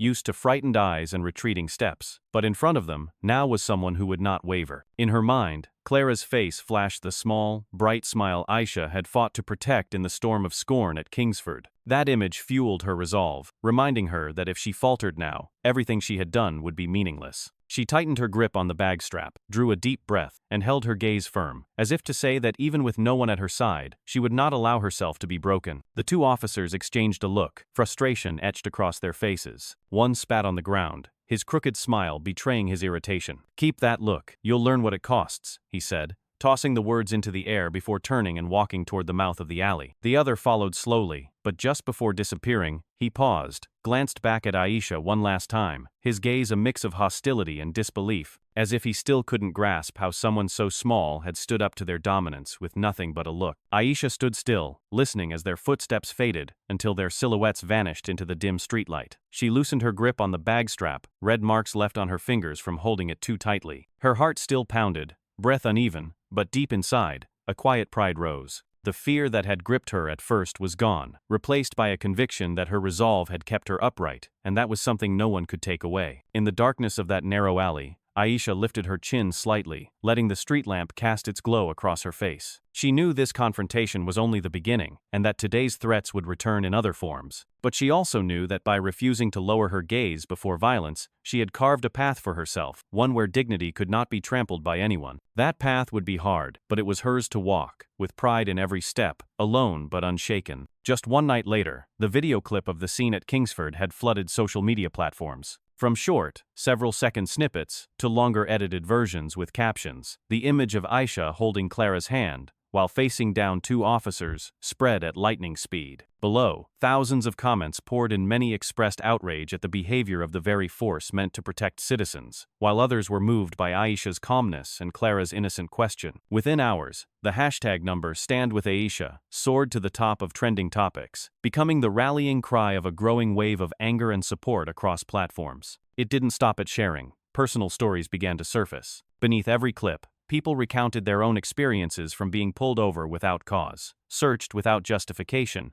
to enduring verbal abuse simply because of their skin color. One elderly woman wrote that her husband had once been beaten during a traffic stop. The incident was buried because there was no proof. A young man posted a photo of his arm, still bruised, recounting how he was slammed to the ground for merely questioning his rights. These stories surged like a flood, proving what happened to Aisha wasn't an isolated incident, but the visible tip of a massive, hidden iceberg. Mainstream media quickly caught on. Major news outlets began covering the incident, inviting experts to analyze and debate police misconduct. Some commentators argued the Kingsford case had hit a boiling point, exposing discrimination within a luxurious space long considered a symbol of status. That contrast further inflamed public opinion, sparking the question: if a waitress standing up could be humiliated so publicly, what happens to those without a camera to catch it? In poorer neighborhoods, the atmosphere shifted noticeably. Groups of young people gathered on stoops, talking excitedly, many replaying the clip on their phones, pointing out details, emphasizing the moment Margaret publicly defended Aisha. To them, it was proof that even the wealthy could be jolted awake by injustice, that one decisive act could open the way for real change. Posters with Aisha's image, and the words number "Stand with Aisha" began appearing on crumbling brick walls, like small flags marking the rise of a movement.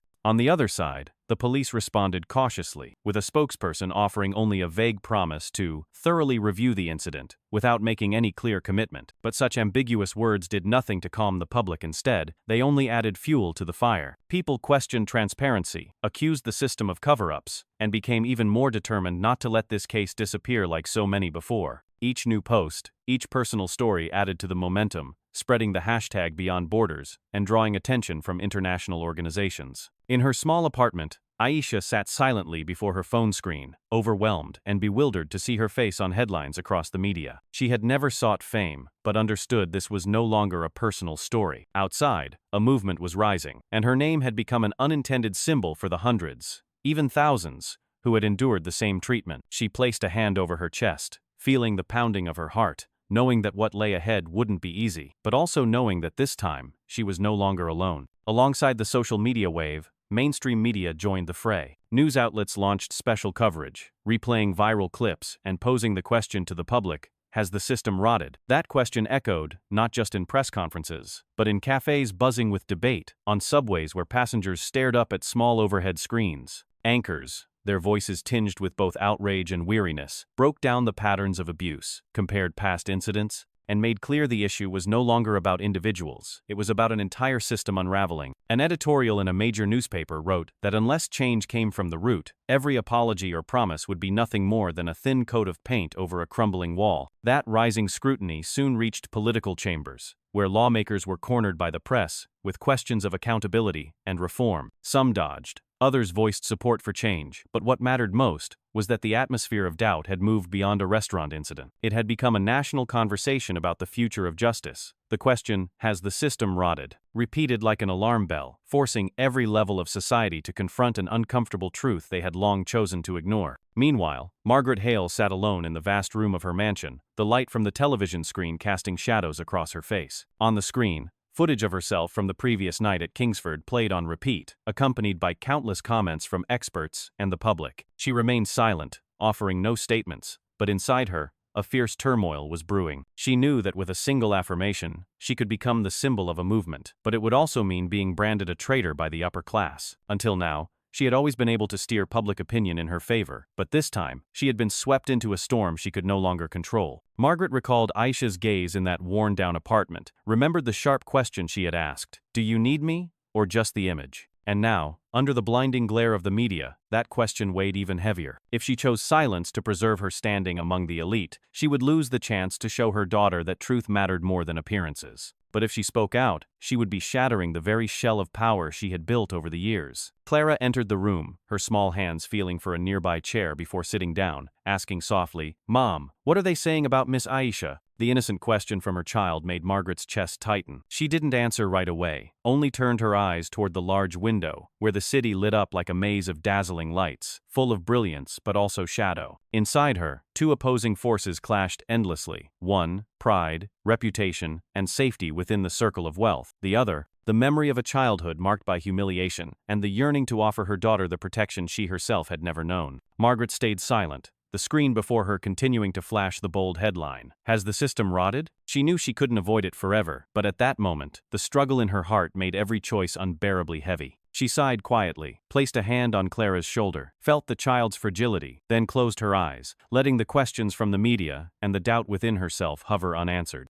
In the small room where dim yellow light fell across peeling walls, Aisha sat across from Margaret, her face turned slightly toward an old photo frame on the shelf. Her gaze clouded, and her voice came slowly, each word carrying the weight of a wound that would never heal. "I never told anyone at Kingsford, but my sister died years ago, at the hands of the police." The final words came out dry and sharp, like a blade tearing through the room's fragile calm. Margaret froze, her eyes wide, the usual coldness on her face vanishing, replaced by unmistakable shock. Aisha went on, her voice trembling but firm. She was only 21. One night on her way home, they stopped her without reason. They searched her, mocked her, then beat her when she resisted. I stood on the corner screaming for help, but no one stepped in. By the time the ambulance arrived, she wasn't breathing. They filed it as an accident, but I know, and everyone in my neighborhood knows, it was murder. As she spoke, Aisha's eyes burned, as if the pain was not just a memory, but a wound still bleeding. Margaret sat silent, her hands clasped tightly together. The image of the young woman being brutalized hovered in her mind, blending with fragments of her own memories. Then another image surged up, heavier than all the rest. She thought of her ex-husband, Clara's father, the man who had once shared her life before their marriage fell apart. He had been one of the city's prominent businessmen, closely tied to the police force, a sponsor of many of their programs, often boasting about his influence during dinners and conferences. A chill ran down Margaret's spine at the thought that her former husband may have helped strengthen the very system that took Aisha's sister's life. "Oh God," she whispered, eyes falling to the cold tile floor. A fierce conflict roiled inside her, a storm of guilt and horror. Margaret looked at Aisha, her voice low. I didn't know, I never imagined. She bit her lip as memories of lavish parties came rushing back, nights when her ex-husband linked arms with high-ranking officers,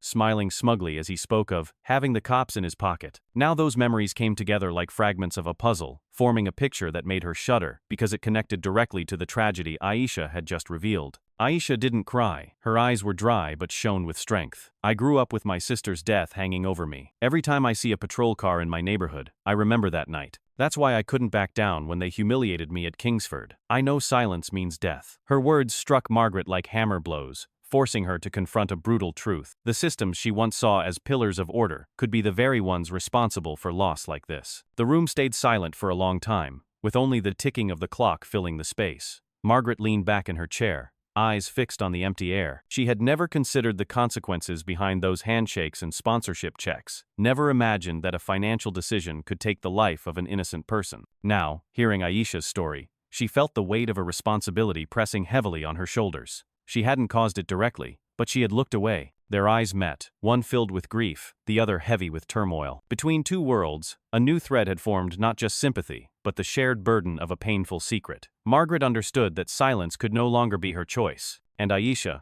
through the tragedy of her family, had carved into Margaret's mind the truth that the road ahead left no room to turn back. As the story of Aisha's sister came to a close, Margaret sat still, her hand trembling on her lap. A flood of memory surged through her like a wave, sweeping away the walls she had carefully built. Images returned of the lavish parties of the elite, where her ex-husband once toasted with high-ranking officers, where sponsorship contracts were signed under the blinding lights of grand halls. The Hale family had often funded police department programs, partly to assert status, partly to gain influence over the system. Back then, Margaret saw those contributions as strategic moves, never considering the consequences. But now, with Aisha's voice still echoing, she shuddered at the horrific thread that connected it all. Those very funds had helped feed a system of abuse, and may have played a role in the tragedy that took Aisha's sister's life. Margaret felt breathless, her heart pounding as if it would tear through her chest. The shock of truth lit up a dark corner she had long avoided. "My God," she whispered, her hand clenching until her knuckles turned white.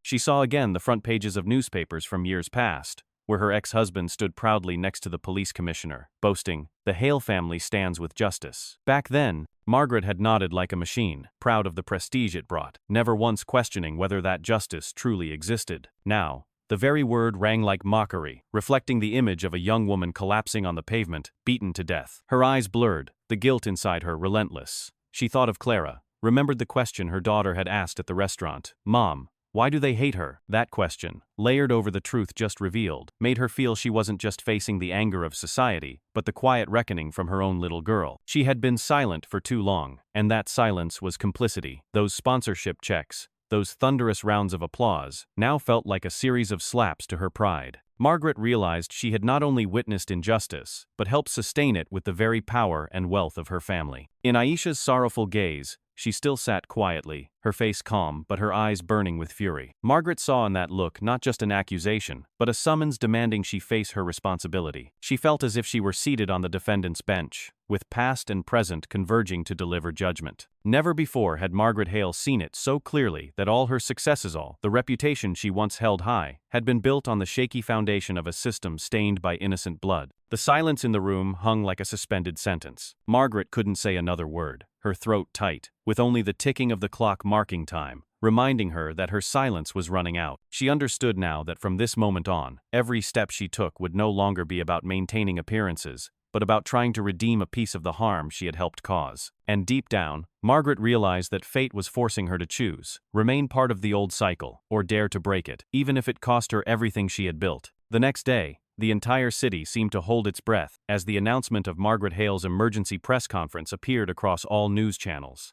The Hale Corporation headquarters was packed with reporters, camera lenses aimed squarely at the podium under the bright lights of the conference hall. The clicking of shutters echoed non-stop, flashes fired relentlessly, thickening the already heavy atmosphere. Everyone waited to see whether the woman who symbolized the elite would stay silent to protect her reputation or dare to face the storm of criticism closing in. When Margaret stepped out, her posture upright and decisive, the murmurs died instantly, leaving only the sound of pens scratching and recorders humming. She stood at the podium, eyes sweeping the room, her steady gaze pinning each person to their seat. In a clear voice, Margaret began. What happened at Kingsford last night was not just an incident. It reflects a deeper issue that has existed for far too long. And today, I declare my support for Aisha Brown, who became a victim of contempt and abuse of power. The room erupted, a roar of whispers and gasps, reporters thrusting their microphones forward. There had never been a precedent among the elite, where silence was typically the wall-shielding reputation, for someone to step forward and publicly align themselves with someone from the lower class. Margaret raised her hand to quiet the room,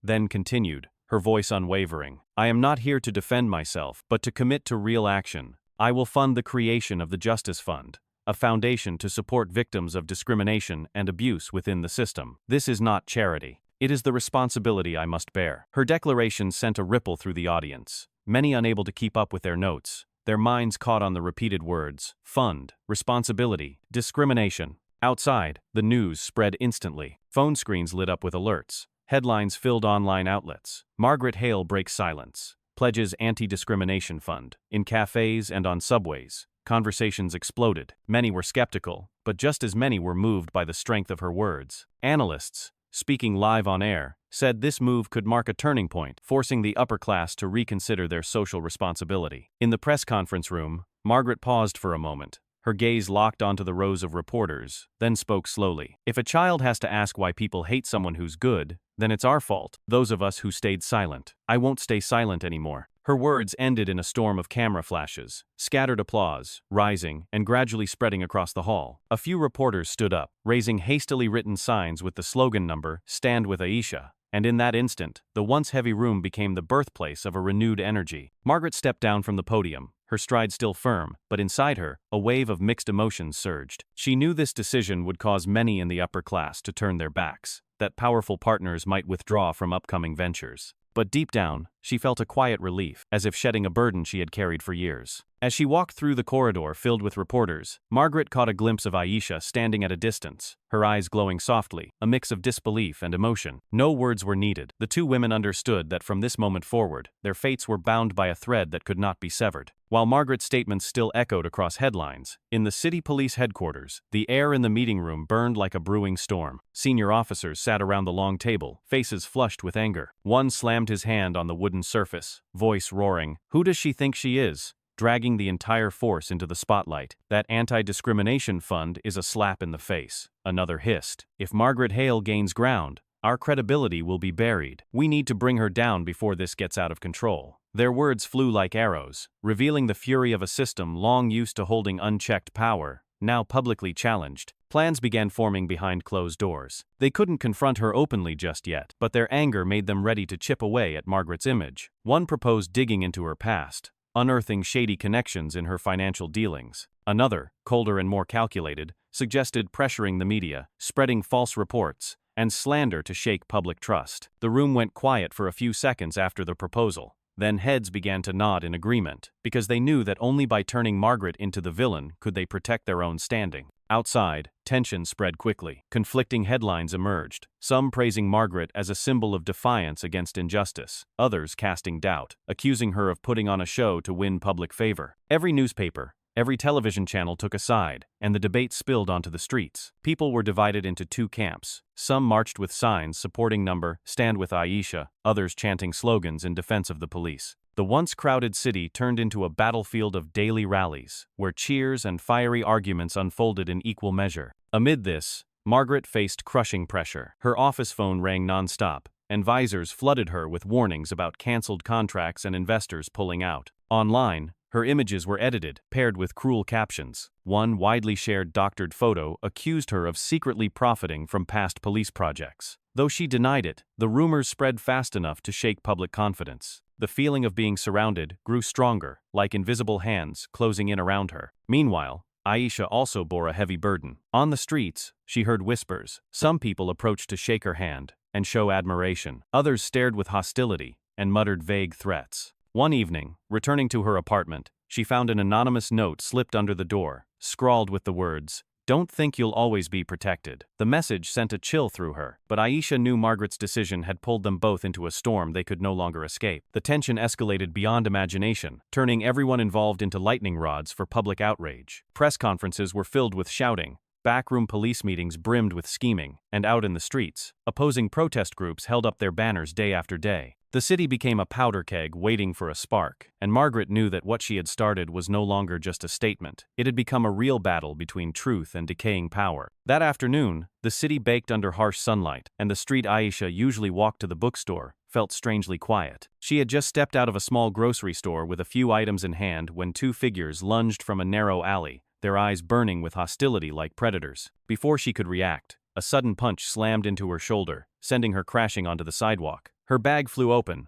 apples rolling across the pavement. A curious crowd gathered quickly, some crouched to film with their phones. Others whispered, but no one dared intervene. Aisha recognized the two faces immediately. They were the same officers who had harassed her at Kingsford, now stripped of their uniforms, exposing only raw aggression. In the chaos, a sharp scream cut through the air, freezing everyone in place. Clara stood nearby, just having stepped out of a car with her assistant, waiting for her mother. Her blind eyes couldn't see the scene, but the sound of the blow, Aisha hitting the ground, and the vicious curses filled her with terror. "Miss Aisha!" Clara screamed, her small voice trembling with fear, her hands reaching blindly through the air, searching for something solid in the midst of panic. Bystanders glanced at the girl but stepped back quietly, fear anchoring them to the ground. Aisha struggled to rise, blood streaking the corner of her mouth, her hand raised to block the next kick. One of the men sneered, "You think you're safe because of Margaret Hale?" His voice cut cold and sharp, sending Clara into louder sobs, her small shoulders shaking uncontrollably. That moment, the brutality, the child's cries cut deep into the hearts of the onlookers. Suddenly, the roar of an engine pierced the tension. A sleek black car screeched to a stop at the curb. The door flew open, and Margaret leapt out, fury blazing in her eyes. She saw Aisha fending off the assault, and Clara collapsed on the pavement, clutching her chest in fear. The sight struck Margaret like a blade, stripping away all illusions of prestige. All that remained was the naked truth. The so-called protectors of the law were beating an innocent woman in front of her child. "Stop right now," Margaret's voice thundered, slicing through the air. The attackers froze for a split second. She rushed to Clara, pulling her into her arms, then turned and placed herself between Aisha and the men. Her eyes burned, full of rage and resolve, silencing even the crowd. One of the officers stammered, his face contorted, This isn't your business." But by then, dozens of phone cameras were pointed at them, and the crowd's whispers grew into outraged murmurs. Margaret knew the truth was finally being exposed. Aisha lifted her head, her eyes swollen and red but glowing with pride. Clara clung tightly to her mother, her voice choked with tears. "Mom, save her." Margaret held her daughter's shoulders firmly, then stared straight at the two men in front of her with an icy gaze. Her anger was no longer restrained, it had become an erupting force, fueled by the presence of an entire community bearing witness. In that moment, she was no longer the billionaire guarding her public image, but a mother watching brutality unfold in front of her own child, and she knew she would never turn away again. Clara gripped her mother tighter, her cries echoing down the street, tearing through the crowd's silence. "Mom, save her." Her voice cracked, trembling, but each word pierced Margaret like a blade. She tightened her embrace, feeling her daughter's small body shaking uncontrollably, and the blind eyes of her child seemed to pierce straight into her heart, leaving no room to look away. Aisha, collapsed on the pavement, still raised her hands to protect herself. Clara's sobs and Aisha's broken form became an indictment no one could ignore. Margaret inhaled deeply, her whole body tense, then slowly stood tall, her gaze sharp and cold as a blade cutting through the two men before her. In that moment, Margaret fully understood this was no longer a personal incident. What she was witnessing was the essence of a system, where those sworn to protect instead used power to oppress, and years of silence had only emboldened them. Clara's cries were the final push, awakening the truth she had long buried. She had once closed her eyes, had once helped empower them. Now, if she failed to act, she would be betraying her daughter and herself. Margaret knelt to calm Clara and whispered, "I promise, no one will hurt her again." That promise was not just comfort for a child, but a vow from a mother, a citizen confronting the naked truth. She helped Aisha to her feet, gripping her shoulders firmly, her gaze steady and unshaken. In front of the filming crowd, before dozens of watching eyes, Margaret declared, "I will sue every officer involved in this case until justice is served." Her words cracked through the air like thunder, causing the once aggressive attackers to pale, while the crowd stood stunned for a moment before erupting in a flurry of voices. Phones continued to record the moment, flashlights lit the scene, and Margaret's face appeared clearly in every frame, not a woman hiding behind elite status, but one standing face to face with corrupt power. Her fury did not explode in empty shouting, but crystallized into a sharp, cold decision, like a verdict already signed. She knew this battle would pull her into a brutal storm, but also understood that if she backed down, she would be leaving Clara a decaying world where fear always outweighed faith. Clara was still sobbing in her mother's arms, but when she heard the declaration, she gave a small nod, as if even without sight, she could still feel the strength in that resolve. Aisha stood beside them, still in pain, but her eyes lit up, filled with gratitude and a trust she had never known before. The crowd around them, who had been silently watching, began to murmur. Then a few claps rang out, scattered but resolute like sparks, igniting a powder keg long waiting to explode. In that moment, Margaret realized a new path had opened, one she had never dared to take. It was full of danger, full of risk, but it was also the only path left that could preserve her dignity, Clara's future, and the humanity of those like Aisha who had been trampled. That night, as she helped the two of them away from the street still stained with blood and shadowed by fearful eyes, Margaret knew one thing with certainty. The legal battle ahead was no longer just about protecting one woman, but about confronting an entire system rooted deep in corruption, and she would not stop until the truth was brought into the light. The day of the trial, the city district courthouse was packed, the steps outside covered with flags, banners, and hundreds of camera lenses. Crowds filled every walkway, some holding signs demanding justice for Aisha, others shouting in defense of the police. The atmosphere was like a storm, each wave of public opinion crashing against the courthouse's old walls. Inside the courtroom, the air was thick. Every seat taken, reporters filled every row, microphones raised like a forest of shining metal. The judge sat high on the bench, his gavel striking loud and clear, but even that couldn't calm the storm outside. This trial was no longer just a CCAS, it had become a confrontation between a black woman once scorned and an entire system used to standing above the law. When the accused officers were brought in, their demeanor triggered a new wave of outrage across the room. The two men walked slowly, heads held high, their bitter eyes scanning the crowd as if they were the victors. One of them smirked, then muttered into the taut silence, "A waitress thinks she can sue us?" The words dropped like a slap, arrogant and sharp, cutting through the air. Several people gasped, and reporters spun their cameras to capture his defiant face. Aisha, seated at the plaintiff's table, clenched her fists, her gaze wavering for a moment, then steadying again. Insults like that were nothing new to her, but hearing them in a courtroom, publicly, poured gasoline on the fire, already raging in public discourse. Margaret sat behind her, eyes locked on the two men. Every sneering word felt like a direct challenge to her resolve, to the promise she had made to Clara. She felt her daughter's gaze next to her, Clara's small hand gently touching hers, lending silent strength. Across the courtroom, the public brimmed with emotion, some shouting in anger, others quietly in tears. Everything was recorded, streamed live to millions, turning the trial into a spectacle no one could ignore. The judge struck his gavel repeatedly, voice firm, order in the court, but the contempt that had just been spoken was already etched into the air, transforming the proceedings into a battle of dignity. The plaintiff's attorneys prepared thick stacks of documents, their eyes unwavering, ready to fight to the end. On the defense side,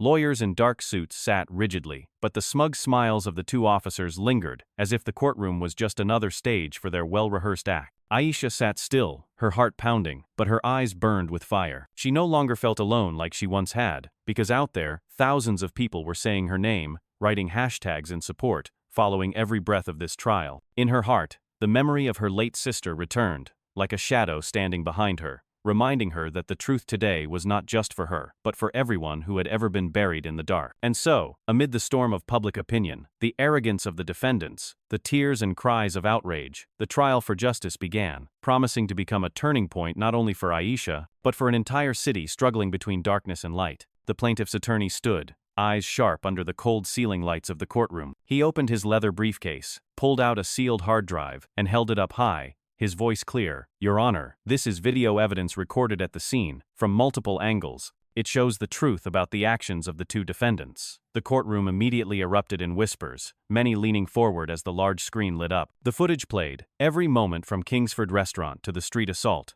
the insults, Clara's terrified scream, Aisha being dragged to the ground, all captured in vivid detail. The scenes echoed through the courtroom, making the air feel suffocating. Reporters zoomed their cameras in on the screen. The sound of furious typing filled the room, capturing every frame as if this were historic evidence. Some people in the courtroom began to cry at the sight of Clara screaming for her mother, and others gasped in anger. On the defendant's bench, the two officers who had worn arrogance like armor now looked pale, glancing nervously at each other, forcing a shaky smirk. One of them muttered, "It's just edited footage," but the weak denial couldn't drown out the undeniable weight of what everyone had just seen. Aisha was called to the witness stand. She walked slowly, her hand clenched lightly to steady herself. Standing at the microphone, her breathing was quick, her voice shaky at first, but her direct gaze silenced the room. "I don't want to stand here as a victim, but the truth demands I speak," Aisha began, her voice hoarse but full of resolve. She recounted every detail from that night, from the moment the spoon was snatched from her hand at the restaurant to the brutal attack on the street. "I once watched my sister fall to police violence, and I know that if I stay silent, children like Clara will keep asking the same question. Why do people hate those who try to help them?" The courtroom fell silent, every eye fixed on the small woman standing there. Though her voice still trembled, each word struck like a hammer against the false shell of the accused. When Aisha turned to look at Clara sitting below, she paused briefly, then raised her voice. "I'm not standing here just for myself, but for everyone who's ever been silenced by fear." Her words triggered a wave of applause, not synchronized but growing, echoing across the room. Margaret sat in the back row, eyes blazing, her heart pounding with every word Aisha spoke. She knew this moment had long surpassed any concern for reputation or calculation. This was proof of a woman's strength in standing tall through a storm. The judge struck the gavel, calling for order, but the clapping lingered, a wave that refused to be stopped. For a moment, the image of Aisha, voice unsteady but fierce in spirit, etched itself into the minds of everyone present. She was no longer just a waitress, not just a witness, but a voice of truth, forcing a system built on dominance to sit and listen. Amid the tense debates between lawyers, the rapid-fire accusations and rebuttals, the atmosphere in the courtroom felt like a taut string about to snap. Just as the judge was preparing to allow the plaintiff a break before moving into the next round of arguments, a small voice rang out clear and firm. "Your Honor, may I speak?" Every gaze immediately turned toward the audience, where Clara sat in the arms of her aide. The girl gently raised her hand, her eyes behind dark glasses aimed toward the sound, her young face glowing with an unwavering determination. Whispers rippled across the courtroom, some surprised, others moved while the judge hesitated, then signaled for the bailiffs to assist Clara to the stand. The entire room seemed to hold its breath as the girl took slow, deliberate steps, her small hand gripping a support cane, the aide walking closely beside her. Clara stood before the microphone, her shoulders slightly trembling, but her voice came out steady. "My name is Clara Hale, and I want to speak for what I saw and felt." That opening line quieted every murmur, leaving only the thudding hearts of those witnessing the moment. Clara paused, her lips moving slightly as if to gather courage, then continued. "Miss Aisha taught me to believe in the light, even though I can't see it. She made me feel that darkness isn't something to be afraid of, because there's always a hand holding on to mine." Those words fell over the courtroom like drops of water soaking into dry stone. Many clutched their armrests, throats tightening, while some reporters lowered their heads to wipe away tears. Even the judge grew more solemn. The gavel paused mid-air, as if afraid any sound might shatter the sacredness of the moment. Clara took a deep breath, her voice now trembling but resolute. "I've heard what people say about her. I know they hate her, but I don't understand why. I only see someone who gave me hope,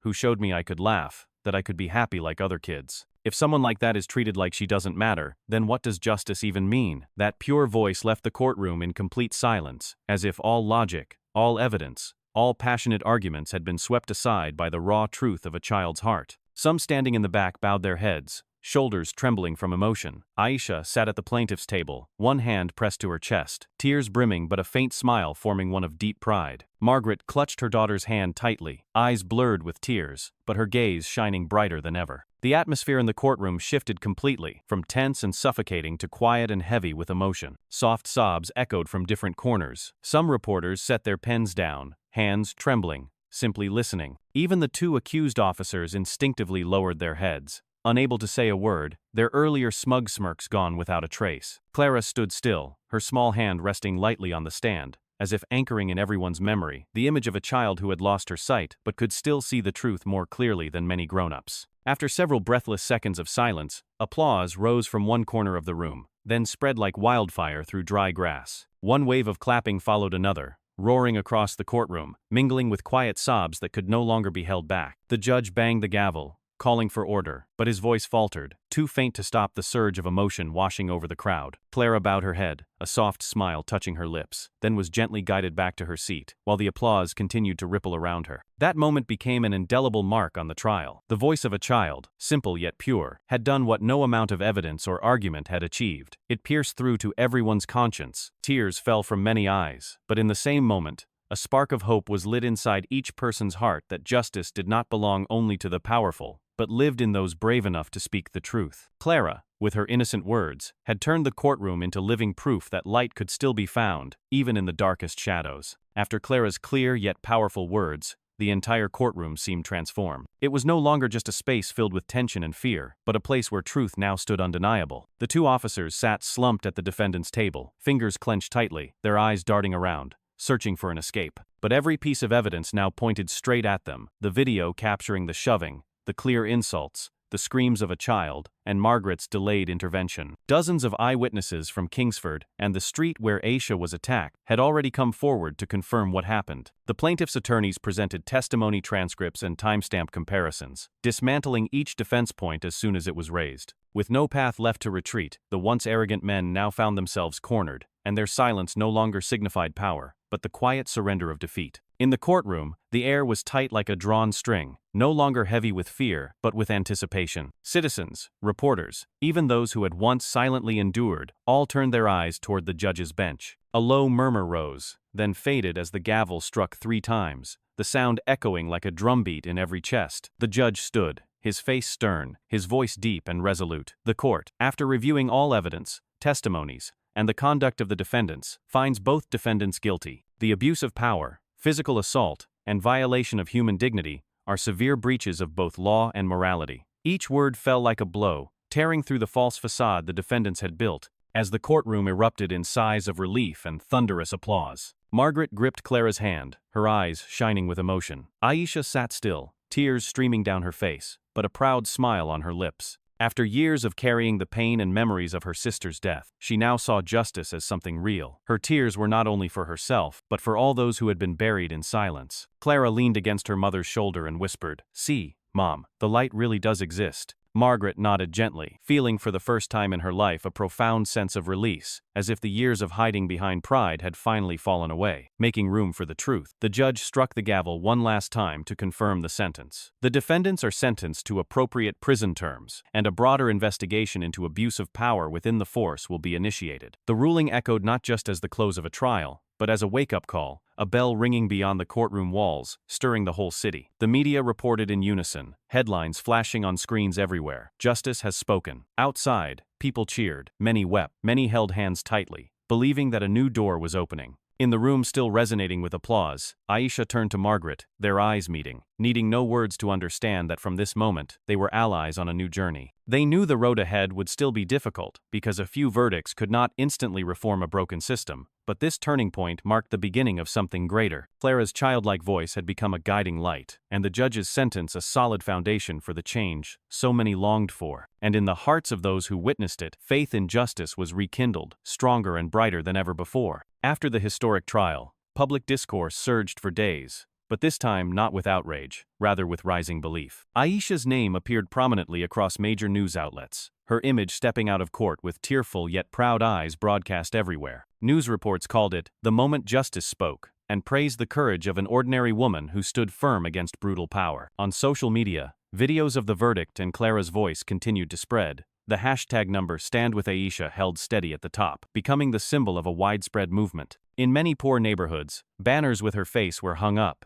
as people saw Aisha as proof that truth could prevail. To them, she was no longer just a vindicated waitress, but the face of new hope. International media also took an interest, covering the case as a turning point in the fight against abuse of power. Major publications analyzed that what set the story apart wasn't only the clear evidence, but the way the community spoke out in unison, and how a billionaire woman, once known for silence, dared to tear down the walls of pride. Aisha became the most interviewed figure of the week, but she never called herself a hero. In her first live interview, she simply said, "I lost my sister to injustice. I don't want anyone else to go through the same. I'm not looking for glory, I just want fairness to shine on everyone." Her humble words touched listeners even more, showing that true resolve could outshine any medal. Meanwhile, Margaret also found herself in the spotlight. The upper class buzzed with debate, some claiming she had sabotaged ties with powerful allies, but most of the public viewed her through a different lens. She was no longer just the cold emblem of a wealthy lineage, but a figure who dared to face the truth and stand with the vulnerable. The image of her carrying Clara out of court, walking hand in hand with Aisha, was published everywhere, becoming a new symbol of unity across class lines. And Margaret knew this step didn't just shift how others saw her. It helped her see for the first time the real meaning of strength. 1 week later, at a major press conference held at the Hale Corporation headquarters, Margaret stood at the podium with Clara beside her, facing hundreds of cameras and reporters. As questions poured in from every direction, she simply smiled and extended her hand to invite Aisha to step forward. The room gasped. Flashes burst across the hall as Aisha, dressed simply, walked calmly but resolutely to the podium. Margaret spoke, her voice no longer cold but warm. "I promised I would stay silent no more. Today, I officially appoint Aisha Brown as the director of the Justice Fund, a fund created to support victims of discrimination and abuse. No one deserves this more than she does, because she not only understands pain but also has the strength to turn it into hope for others." Her words set off an eruption of applause, thunderous and unrelenting. Aisha froze for a second, her hand over her chest, then bowed her head in emotion. She looked at Margaret, their eyes meeting. No longer with doubt, but with recognition and trust. Aisha stepped to the microphone, her voice low but steady. "I accept this responsibility, not because I'm special, but because I know there are hundreds, thousands who need to be heard. This fund doesn't belong to me or Mrs. Hale. It belongs to everyone still searching for justice." Another round of applause swept through the room, strong and rhythmic, like the opening drumbeat of a new era. In that moment, the two women from two different worlds, one carrying painful memories, the other once lost in pride, stood together in the spotlight, shoulder to shoulder. Below them, Clara gripped her mother's hand, a bright smile lighting up her young face. The blind child didn't need to see. She knew that light had found its way. And outside the hall, thousands waited, chanting in unison, believing that a new beginning had emerged from tears, from wounds, and from a faith that never died. As the press conference came to a close, amid thunderous applause, Clara didn't hesitate to run to Aisha, her small arms wrapping tightly around her. A radiant smile broke across her innocent face, tears shimmering on her lashes but shining with rare happiness. "Miss Aisha, I know you'll always be here with me," Clara whispered, her voice trembling but full of certainty. That embrace was more than the joy of a child who had found comfort. It was a declaration of a bond that transcended status or skin color. Aisha leaned down, held her close, and felt the purity and truth she had longed for all her life. To be seen not as someone lesser, but as a human being worthy of love. Margaret stood nearby, silently watching the moment, her eyes glistening. The heart once hardened by calculation softened, because she could clearly see that everything she had chased all these years was no more precious than that honest embrace. She placed a hand on Aisha's shoulder and gave a slight nod, a simple gesture that carried trust and solidarity. In that instant, three people who once seemed unrelated were now united as a new kind of family, where love stood higher than any barrier. That image was quickly captured by hundreds of cameras, and within hours it had spread across newspapers, social media, and television screens. People no longer saw Aisha as a lone figure battling the storm, or Margaret as the cold heiress sealed off in the world of the elite, but saw two women standing side by side, protecting a child's smile. The photo of Clara hugging Aisha, with Margaret holding both their hands, headlined major outlets, "The Light of Justice" and "Love Beyond All Boundaries." It became a new symbol, not just of a case that had ended, but of a collective belief that change was real. People hung that photo on cafe walls, in schools, even in poor neighborhoods, as proof that humanity could triumph over darkness. On forums, activists called it the image of an era, while media analysts said its power lay in its sincerity. A child hugging someone she loved, a wealthy mother humbling herself to stand with them, and a working woman becoming a symbol not through power, but through compassion. For Aisha, the following days passed in a whirlwind of interviews and collaboration offers, but what moved her most remained Clara's embrace. It reminded her of her sister, of everything she had lost, and it reminded her why she had to keep going. For Margaret, the widely shared image didn't just restore public respect. It gave her a chance to atone for past mistakes, to stand for what was right without any interest, to protect. From then on, the story no longer belonged to the courtroom or press conferences, but became part of daily life. People spoke of Aisha and Margaret as faces of change, but beyond the spotlight, what truly touched the public was the innocence in Clara's eyes, her laughter as she held Aisha tight and wouldn't let go. It was a reminder that justice is not just written in dry verdicts, but in people finding safety and love in each other's arms. That image, two women standing side by side, a child between them as the anchor continued to appear everywhere, from op-eds in the press to hand-drawn murals on street corners. It didn't just close one story, it opened a new chapter, where past pain turned into strength and a future full of hope awaited. After days of calm and public discourse, news of a new project from the Justice Fund once again stirred the city, this time with excitement. The project, called Light Steps, was introduced as the fund's first program, aimed at supporting children with disabilities across the community. The launch ceremony was simple, held at a cultural center rather than the usual grand venues. The stage was just a small platform, with a backdrop painting of tiny feet walking on a glittering path. Hundreds attended, from social activists to families with disabled children, all sitting silently in anticipation. Aisha stood at the podium, eyes glowing, her voice warm, as she explained that the project would not only offer material support, but also create an environment where trust could grow, allowing children to live with love and opportunity. Clara sat in the front row, her hand tightly holding her mother's, her blind eyes still shining behind dark glasses. Her face lit up upon hearing the project's name. She was the inspiration behind Light Steps, for her small steps in the dark had been strong enough to ignite hope for an entire movement. When Aisha shared that the first goal was to build inclusive classrooms and playgrounds for disabled children,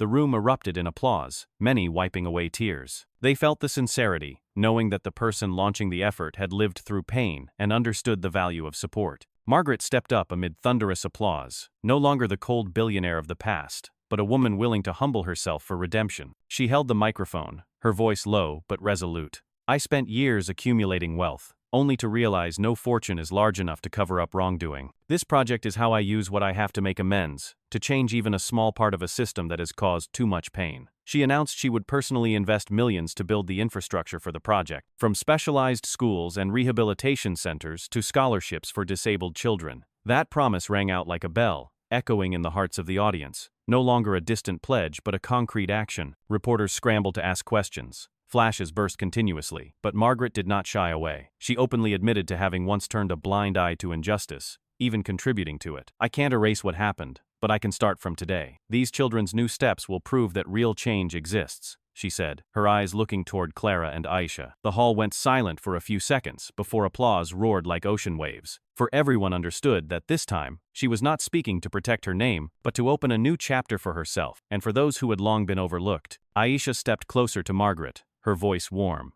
We begin here, but we won't stop. Every fund, every classroom, every playground will be a stepping stone so children know they're not left behind. Her words brought tears to many parents' eyes, as they saw their children's future no longer as a series of struggles, but one now met with helping hands. Clara smiled, her small arms wrapping around Aisha as the program concluded, and that smile was captured and spread across the media as a symbol of hope. The image of Margaret and Aisha standing side by side, dozens of disabled children holding hands and stepping onto the stage below them, appeared on the front pages of many newspapers. A bold headline ran across: Light Steps, when justice becomes opportunity. People talked everywhere, but this time not with sharp skepticism, but with trust, because action had spoken. What began as a lawsuit that could have buried a person now opened a new door, where past pain became a step toward the future. And in the hearts of those who witnessed it, Light Steps was more than a project. It was a reminder that light will always find its path as long as there are those willing to move forward. When the Light Steps project officially launched, the press widely named Aisha as the face of the fund. Not a politician, nor a media star, she appeared modestly at community events, often just with a gentle smile and a sincere voice. That image touched the public more deeply than any promotional campaign. People remembered her not just for the courtroom battles, but for moments, like when she held the hands of children entering a new classroom, or bent down to tie the shoelaces of a disabled child struggling alone. The media portrayed her as living proof that someone once scorned and humiliated could rise and become a symbol of hope. Posters of the fund appeared throughout neighborhoods, printed with Aisha's face and the slogan, "Every step is a new light." At many forums, Aisha was invited to speak before packed halls. Even though her voice still trembled at first, every word she spoke came with such honesty that the audience fell silent. I don't speak for myself, I speak for everyone who's ever been shadowed by darkness and still longed for light, she said, and the room erupted in applause. Her words, simple yet powerful, helped her image transcend all boundaries, from low-income neighborhoods to grand buildings. People began calling her the face of truth, a title born not of any marketing strategy, but from the heart of the community. Alongside that, Clara became an unexpected symbol of hope. The image of the blind little girl standing in the courtroom, her clear voice saying, "She taught me to believe in the light," was replayed millions of times across platforms. Those words, spoken by a child who lived in darkness, became a spark that lit up an entire movement. Schools used Clara's quote as the theme for assemblies, while many social groups printed it on banners, turning it into a shared slogan for reform campaigns. Clara, in the protective embrace of her mother and Aisha, became a pure image celebrated by the whole society, a reminder that justice is not just about punishment, but about believing in a better future. Clara didn't need sight to become a symbol. It was her innocence and the unconditional love she showed Aisha that moved millions. During meetings with disabled children, Clara sat in circles of new friends, hand in hand, telling her story in a gentle voice. I don't see anything, but I feel the light from those who love me. Those words weren't grand, but they were enough to quiet the adults in the room, leading many parents of disabled children to hold their own tighter, believing that the road ahead could still hold hope. Clara gradually became a symbol beyond the lawsuit, beyond the Hale family, a child's voice declaring that darkness cannot hide love. The two images, Aisha as the face of action, Clara as the symbol of hope, spread side by side, complementing each other. The press often placed them together on front pages, a determined woman with a radiant smile, and a blind girl standing tall. It was no longer just a story about a charity fund, but a cultural symbol sparking conversations about fairness, resilience, and compassion. In many places, children wrote Aisha's and Clara's names in essays about their heroes, while adults mentioned them as proof that change always begins with ordinary people who dare to speak up. And so, when the first steps of the Light Steps project began to leave marks on city streets, everyone understood that this story did not end with a verdict, but opened a new chapter. Aisha had become the face of truth, Clara, the symbol of belief, and together,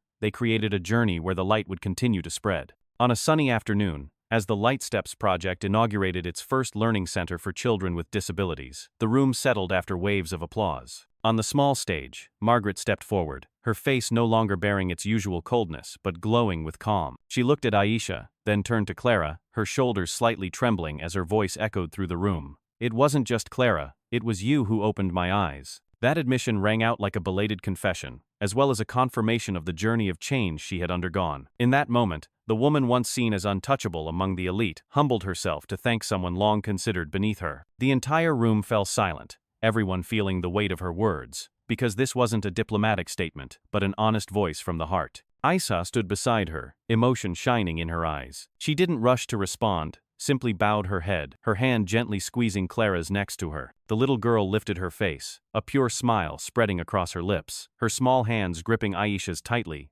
as if afraid to lose the light she had found. Aisha smiled and gently said, "We change together, and Clara will grow up in a better world." The words didn't echo loudly, but they sank deep into everyone present, because they recalled the journey that had passed from the days Aisha was humiliated in the restaurant, to the fiery trial, and now, to a project opening doors to the future. Clara turned her face to the audience, her voice innocent yet clear. "I believe the light will always stay with us." That childlike voice made the entire room erupt, many crying, many clapping hard as if trying to reinforce that message. In the arms of Aisha and Margaret, the little girl became a bridge between two worlds, proof that love can overcome all boundaries. The room soon filled with long rounds of applause, but no one rushed to leave. People wanted to etch this moment into memory, when three individuals from different backgrounds found one another and stood together on a shared stage. The press quickly captured the image of Aisha holding Clara's hand, Margaret standing closely beside them, her eyes showing rare gentleness. Those photos were published the same day, with bold headlines across news outlets. The final message: light is no longer just a metaphor. Later,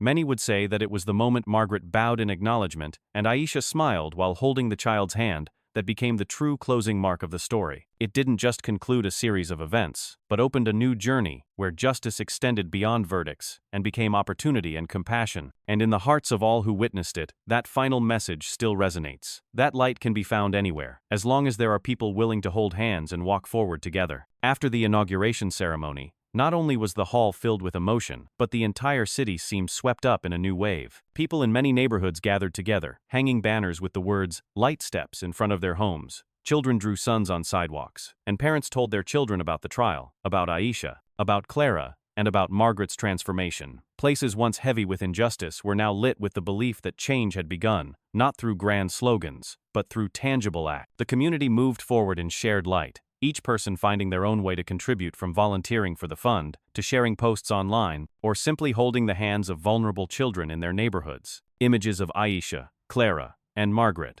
walking side by side, appeared on countless posters, becoming symbols of unity beyond race, age, or class. Many schools invited Aisha to speak with students, and every time she mentioned Clara's embrace, the bright eyes of the little girl, the entire hall fell silent to listen. People no longer saw Aisha only as a woman who overcame injustice, but as a collective voice for all who had ever stayed silent. Clara, in her innocence, was seen as a symbol of hope, while Margaret stood for the courage to make things right. These three individuals, brought together seemingly by chance, had become the flame guiding a community out of the dark. That day, at the cultural center where the project began, thousands of candles were lit, their glow spreading into a shimmering sea of light. The elderly, children, poor families, and scholars stood side by side, singing simple songs about justice and belief. That scene was more than an event, it was a declaration that justice was no longer distant, but alive within each person. And among that sea of light, Clara placed her small hand into Aisha's, her clear smile like a guiding light that moved many to tears. As the ceremony came to a close, Margaret stepped onto the stage, her voice carrying through the silence. A small act can shift an entire fate. A hand held, a word of defense, a choice to stand on the right side. Each has the power to change, not just one life, but a whole community. That message echoed, ending a journey full of storms, but opening the door to something new. People left the square with eyes shining, carrying in their hearts the belief that change could start today, within themselves. And in that light, the story of Aisha, Clara, and Margaret would live on, as proof that justice and compassion, when sown through small acts, can transform the fate of humanity. The story closes in the shimmering light of thousands of candles, but its echo will remain long in the hearts of those who witnessed it. From what seemed like an ordinary evening at Kingsford restaurant, where Aisha was humiliated simply for handing a spoonful of food to Clara, to the moment Margaret publicly declared her support for that woman, this journey has seen countless upheavals. The trials, the accusations, the cowardly attacks in the street all exposed a decaying system, yet also revealed the unshakable power of truth. What seemed like small, inconsequential acts ended up opening a path to justice, forcing an entire community to take a hard look at itself. What made this story different was the convergence of three lives. Aisha, a woman who once lived with painful memories, turned her loss into strength to stand tall. Margaret, a wealthy mother used to living in pride, eventually shed her cold exterior to confront her own responsibility. And Clara, a blind child, through her innocence and love, became the voice that brought the world to stillness. They came from separate worlds, but when their arms wrapped around each other,